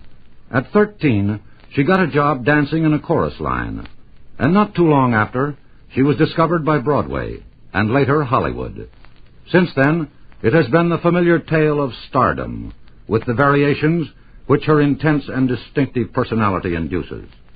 This is Barbara Stanwyck's creed. I believe in God. I am forever grateful to Him for His patience with me and his tolerance and his forgiveness. Not too long ago, unhappy and bitter, I left him. But he never left me. He was there, always helping me, in the untiring devotion of two friends, guiding me gently back to the path of belief and back to the habit of daily prayer. I still believe in never taking anything for granted in this very human world. I believe that men should not be afraid of sentiment. If we raise sons who are callous over the tragedies of others, we will breed a race of men as contemptuous of everything but power as the Nazis. I believe that Americans will never be bred that way. While I do not attend church regularly, I believe in going to church, but not just to give lip service to the Lord. Very often on my way home from the studio, I stop at a little church. I go inside and just sit there, letting what I have in my heart go to God in a kind of unspoken prayer. I don't know how to pray formally. And then relaxed and filled with a sense of well-being, feeling strong again, I leave. I've had to be self-reliant, and I believe in it, in doing the best you can as thoughtfully as you can, and in praying right along with what you're doing, not just turning to God in a last-minute frenzy, asking him to straighten out mistakes you've made. Even he can't do that sometimes, but he can forgive mistakes, and that way he prevents you from making the same mistakes again. I believe that faith is stronger than fear and can conquer it. Once I was trampled by a horse. I was badly injured. They told me that I might not walk again. Afraid of being paralyzed, I got up and walked. I had to walk. Faith replaced fear. When I got to the hospital, the doctors couldn't believe that with the leg injuries I had received, I had walked and worked all day.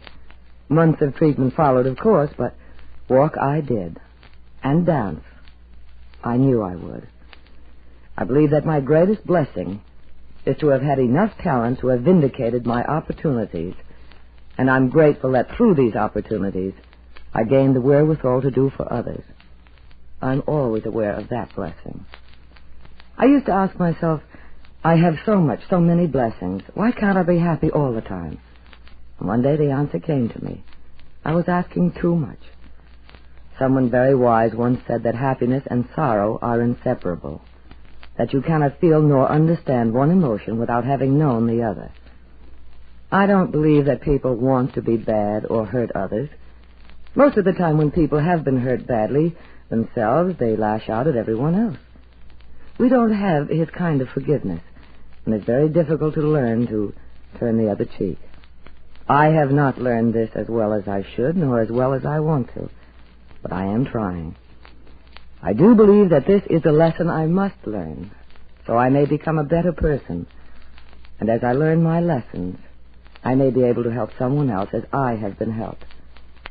I believe that this is the only way I can prove my gratitude to God and my appreciation of all the help I've had from people of greater faith and wisdom than mine. I believe we must believe in God. I believe that without this, we will have no world. That was Barbara Stanwyck, a Hollywood star and a warm, sincere human being.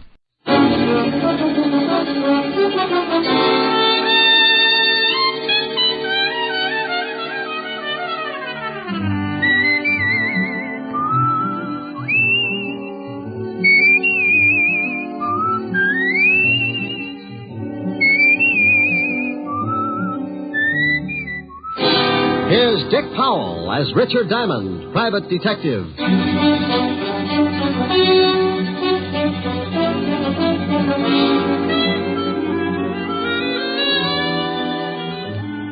Hello there. This is Diamond. Hey, what about this heat? I can think of a lot of times I've been uncomfortable, but this runs itself right up to the top of my list.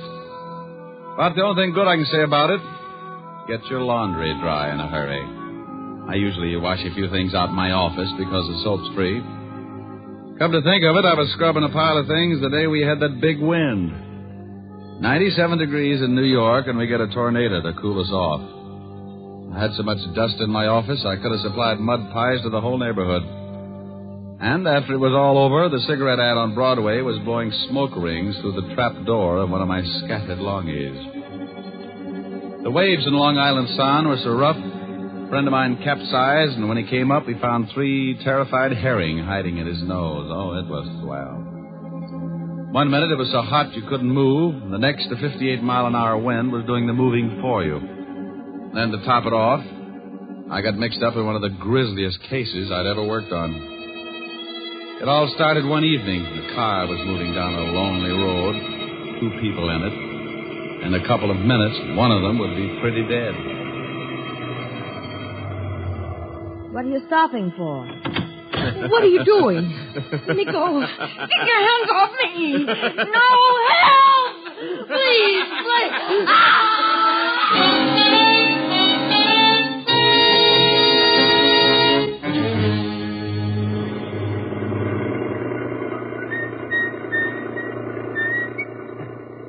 Hey, Ed. Huh? Stop the car a second. What for? Thought I saw something lying back there on the road. So what? Probably a dead dog. No. Hold it. Too big to be a dog. Oh, for Pete's sake. Back it up about 20 yards.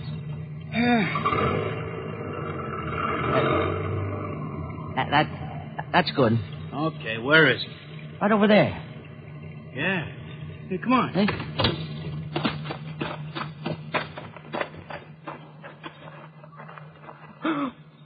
Oh, holy cow. Yeah. She dead? She's wrecked. I think I'm going to be sick. Me too. Let's get to a phone, call the cops.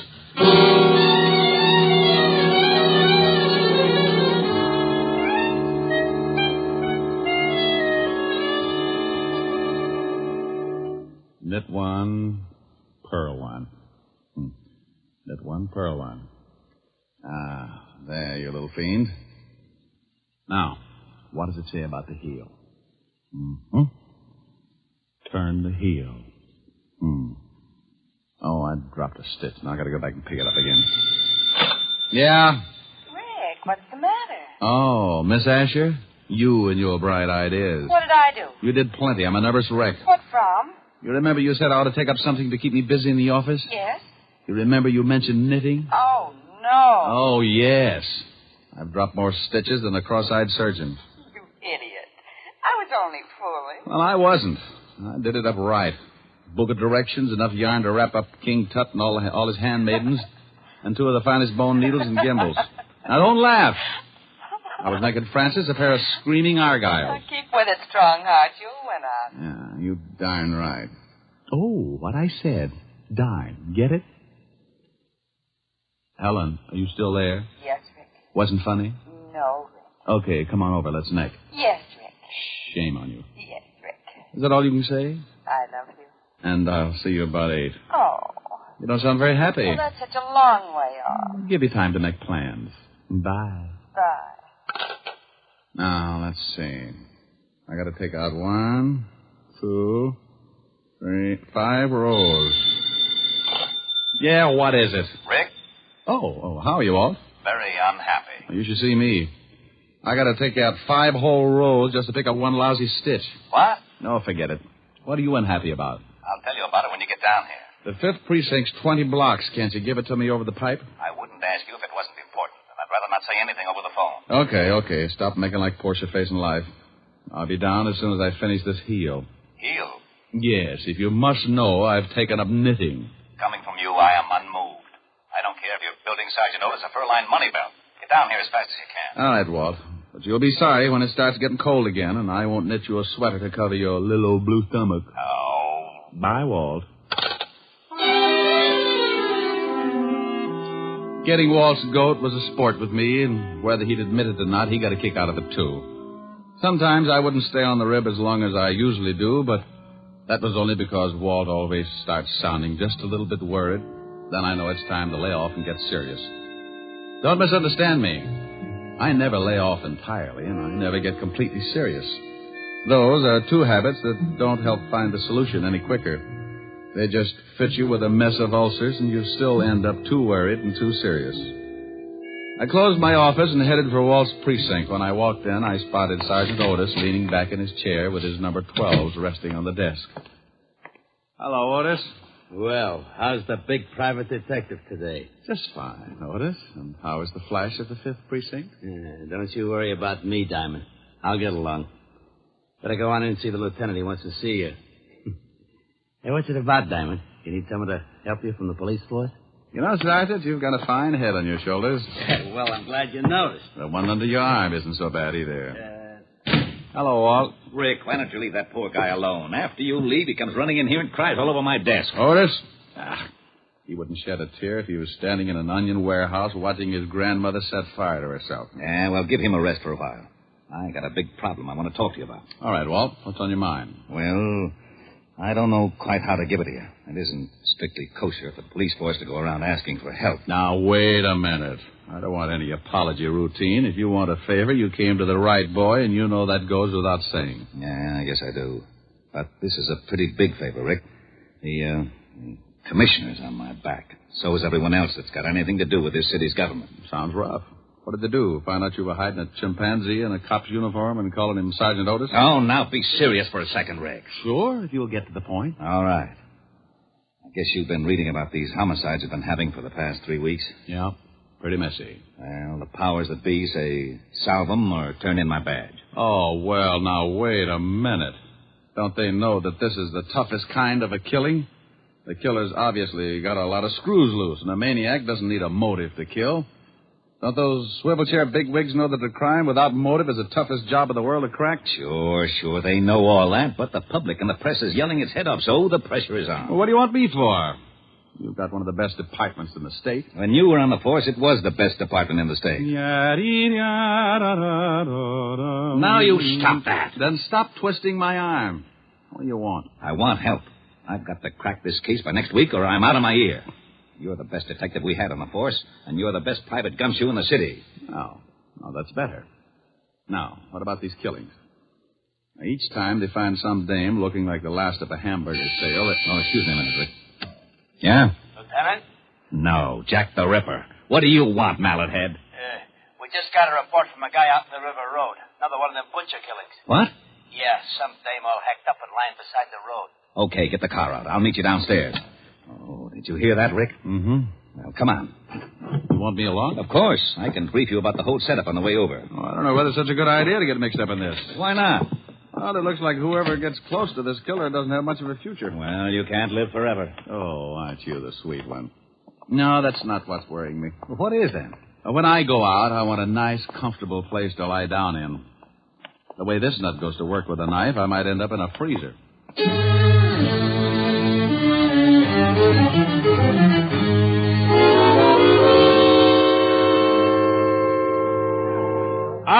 All right, everybody's back. Go on through, Lieutenant. Show him your biceps, Otis. How did all these people get out here? This is 10 miles from anything. Someone must have heard me call the police. When I left the phone booth, the whole crowd followed me out here. Who are you? My name's Ed Cody. Me and my friend here found the body. Where is it? Right over here, Walt. Oh, how does it look? The way you thought it would. Oh, Otis. Yeah, Lieutenant. Yeah, here's your bicard. Now you see what I'm up against, Rick. Pardon me. This is the third killing like this in 3 weeks. Oh, I don't feel too good. Let's walk over this way. Yeah. Cody, you and your friend come along. We want to ask some questions. Yeah, okay. Well, whoever the guy is that's pulling these murders is a complete lunatic. Now, do you all like that, Walt? You should have seen the last one. How'd you guys happen to spot the body? Oh, well, I saw it first, and I told Ed here. Yeah, we were just driving along when Max spotted something lying beside the road. I backed her up, and we got out. I saw what it was. I left Mac here and went back to town to call you. What's your full name, Mac? McCarthy, John McCarthy. Okay. What are you doing, Rick? Looking at the road. Hey, that's your car up there, Cody? It's Max. I was just driving. You went ahead how far? Oh, I'd say about 20 yards. Then we backed up and left the car where you see it now. You won't find much even if the road is soft. The car and any other car would have blocked out the killer's tracks. Maybe he didn't use a car. Maybe he walked her out this way and then killed her. No, this place is 10 miles from anything. He drove, all right. This crowd has ruined any footprints for sure. Oh, here come the boys. Come on, Rick. As soon as they start examining things, we can get back to the station. Yeah, I want to go through the whole file on the last 2 killings. You won't find much. Well, a change of reading never hurts anyone. I'm getting tired of reading those dime novels. Too bloody.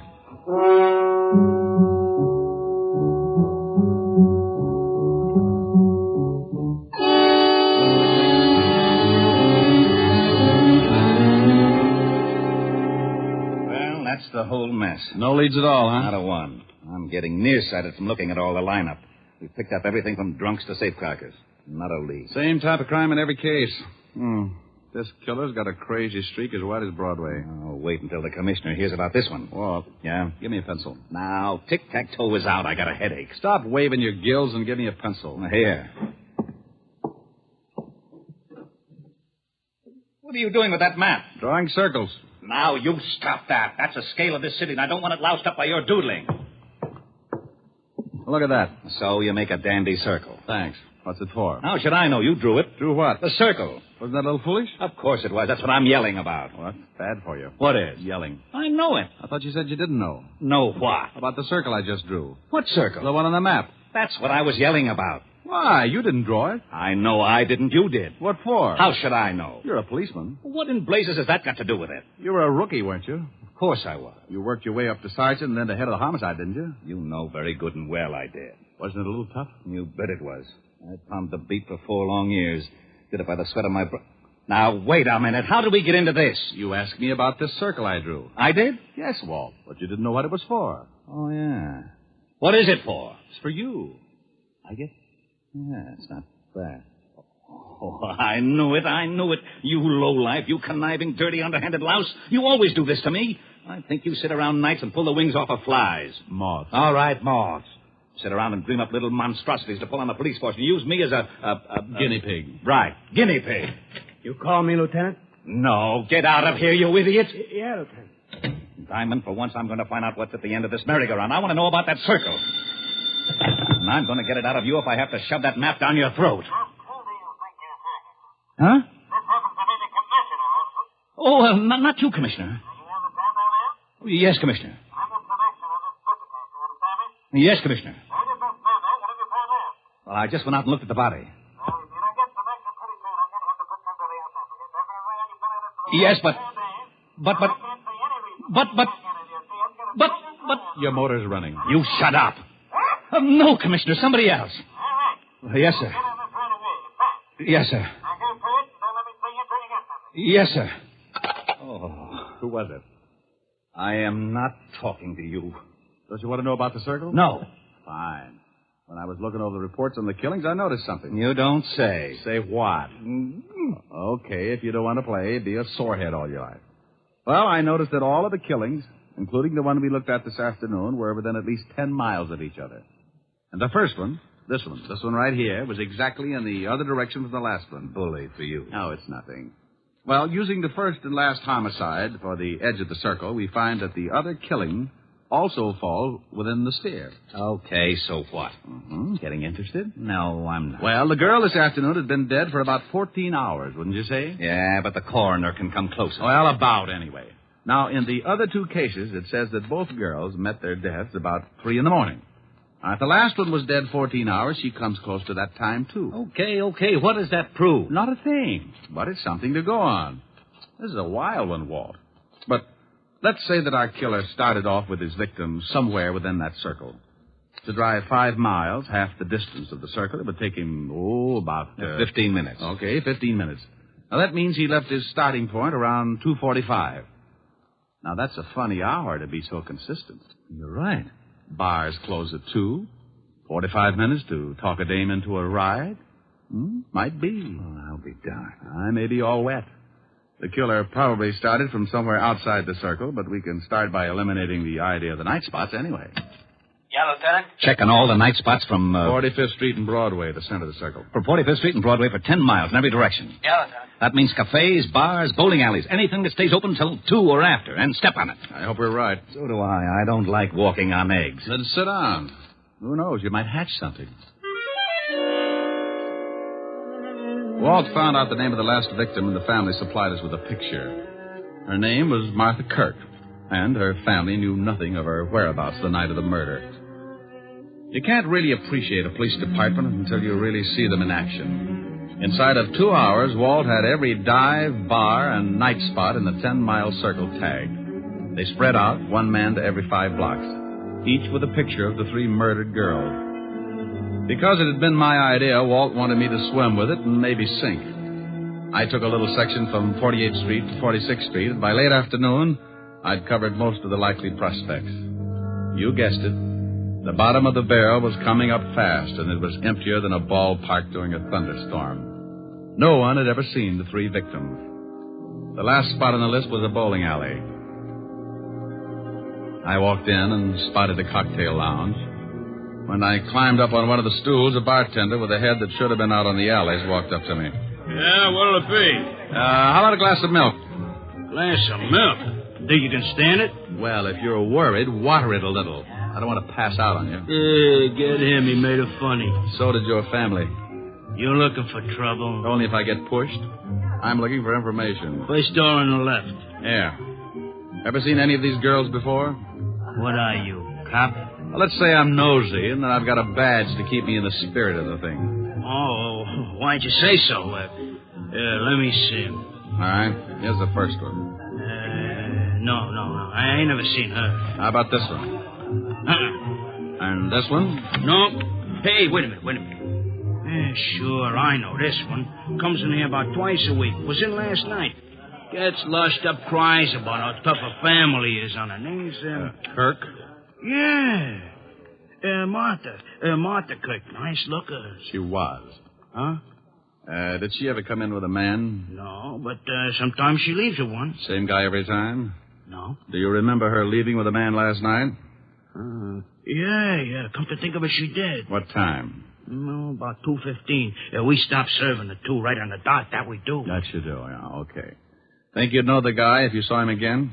Oh, sure. He comes in a couple times a week, too. I seen him pick up a couple of strays. I guess you call him a wolf. Yeah, with a hatchet. Huh? No, forget it. Where's your phone? Right over there. Hey, here, use a slug. It's on the house, officer. Thanks. Hope nothing's happened to Martha. She was a rotten drunk. What a wonderful chance. She was, huh?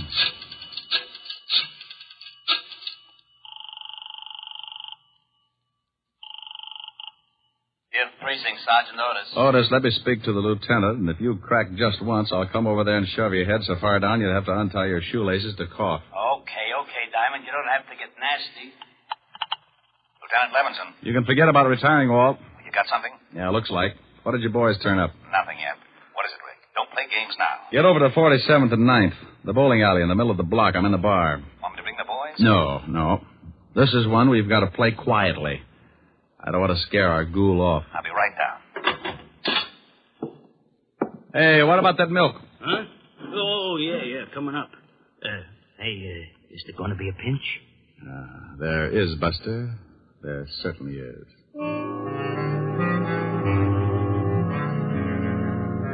Walt romped in about a half hour later, and he talked to the bartender. He finally looked satisfied. He had to, because it was the only lead that had turned up. We told the bartender to tip us if the guy showed again, and we sat down to wait. Maybe my rabbit's foot started thinking it was back with the quartet because around 1 a.m. it started kicking. The bartender gave us a nod just as a big guy wandered in and sat down at the bar. He weighed in at about 220, and his clothes were sloppy. He ordered a drink and started eyeing a cute little number sitting at the other end of the bar. Let's take him. Hold it, Walt. He's making a pitch. What? The dame at the end of the bar. So he's making a pitch. What do you want to do? Wait around till he takes her out of here? Maybe you'd like to help him sharpen his axe. Look, you haul him in now, you'll have to beat it out of him. You want him to pick the dame up? Was that against the law? Arrest me. Now, you stop clowning. You'd rather catch him with the goods, wouldn't you? Yeah, but... Now, don't start that again. You butted the commissioner to death. Just relax, and maybe you can pick up a few pointers. Our big boy moved all right. Right up to the seat next to the cute little girl. She was under full sail, didn't seem to mind it at all. He landed at 1:15. At 1:30, he'd established a firm beachhead, and by 2 o'clock, there was a flag raising. Okay, he scored. Now, joint's closing. They're leaving. I'm going to tail him. How? He's probably got a car. And if he gets away with that girl, he may kill her. Look, Walt, I promise you he won't get into that car unless I go too. Now, come on. We'll both stick close to him until I can think of something. We followed the man and the girl outside and walked a few yards behind, making like we had a little load on. They headed for a big parking lot, and that's when I got the idea.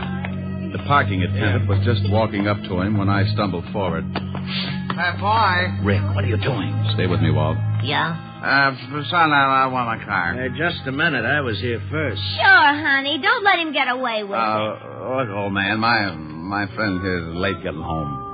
He's got a wife that's 10 feet tall. You mind if I get my car first? Go ahead. Some nerve. Relax, honey. They're going to take a little drive, huh? Yeah. Okay, let's see your ticket. Well, there's someplace. Come on, we'll walk up. I know where the car is. Okay, but you gotta have a ticket.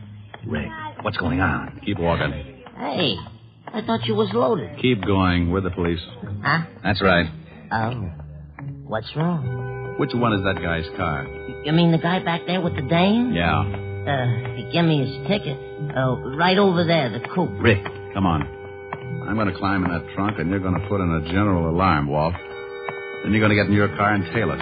But stay far enough behind so that he doesn't spot something. Okay, but I think you're crazy. Is the trunk open? Yeah. Now get going. Well, they'll see me coming back. Tell them you forgot something in the bowling alley and that I passed out my car. All right. And, son. Yeah? Don't let on that anything happened. We think that man's a killer. Oh. I squeezed into the trunk and waited. About 2 minutes later, the Lovebird showed up and got in the front seat. We rode like that for about 15 minutes, and it wasn't bad until we hit the dirt road. Then my inside started bouncing around like a pound of rice in a wind tunnel. We drove for about 10 minutes more and came to a stop. I raised the trunk just enough to get some fresh air and listen. I didn't want to climb out because they'd feel the movement up in front. I was sure they could hear my breathing. What are we stopping for? Well, I just wanted to look at the pretty scenery. How can you? Too dark. I can see you, baby. You're nice. Thank you. So, thank you. They went on like that for another half hour, and I started thinking I'd picked the wrong guy.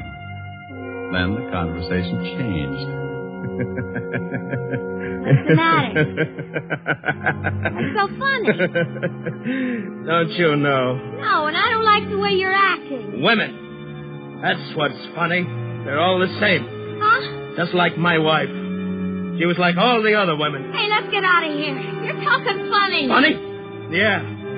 See a man and you like him. Any man. You're all alike. Now you stop that. I just came along Come because... here. No, you let me go. You ain't no different. Come here. No, stop that. Let me get out of the car. Sure. Go ahead. I don't want no blood stains on the seat anyhow. Go on, run. I'll catch you. That tore it right down the middle. I rolled out and didn't forget to take my .38 along. I spotted him in the moonlight, moving after her like a big animal. He was laughing. I could see something in his hand. It was a knife. She tripped and fell, and he moved in. He gave me goosebumps bigger than grapefruit. When he was nearly on top of her, I closed in. Okay, hold it! You shut up! Drop the knife! I'll kill him! I'll kill her like the rest. I'll kill her, too.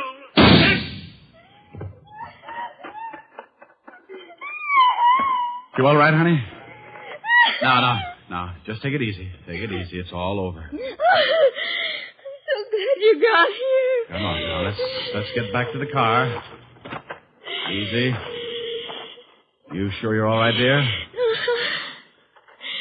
You know something? No, what? I think that man was crazy.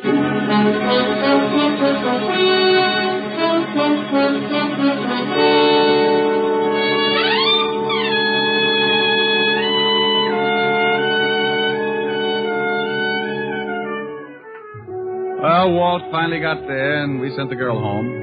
The wagon came and cleaned up things. I found out later that Walt was blessed by the commissioner, and I got an assist. I needed calming down, so I stopped off at 975 Park Avenue. the home of the best remedy for bruised nerves I knew of. Oh, good evening, sir. Good evening, Francis. Is Miss Asher in? Yes, sir. She's in the study, knitting. Knitting? Knitting. Thank you, Francis. One, curl, two. Next one, curl, two. That's like taking stupid pills. Rick. Hello, baby. Oh, look what I've gotten into. I'm a nervous wreck. I'll let her teach you. What are you building? Well, it was going to be a surprise for you. Oh, a whole suit. Silly. Ricky. Yeah? I need relaxing. You need relaxing. Oh, swell. Ricky, come here. I know just the thing. No, come over here. There's an old spinning wheel in the parlor, spinning dreams of a long, long ago. Ricky! What's the matter, dear? What about this? Cruising down the river on a Sunday afternoon. Ricky. With one you love, the sun above, waiting for the moon. Ricky. The old accordion playing. Ricky. A sentimental tune. Rick! Oh, honey, what's the matter? You can sing later. Oh. Please. What is it, really, baby? Come here. Oh, you know something? What? I may never sing again. Okay.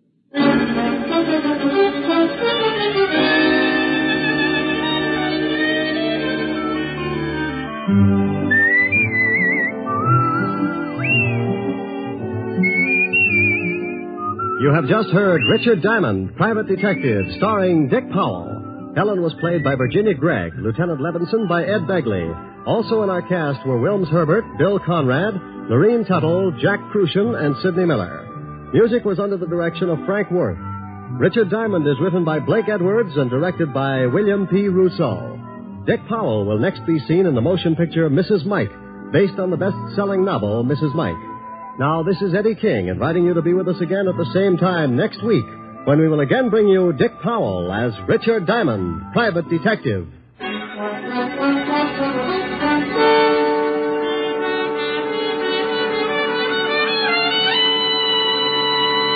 This is NBC, the national broadcasting company.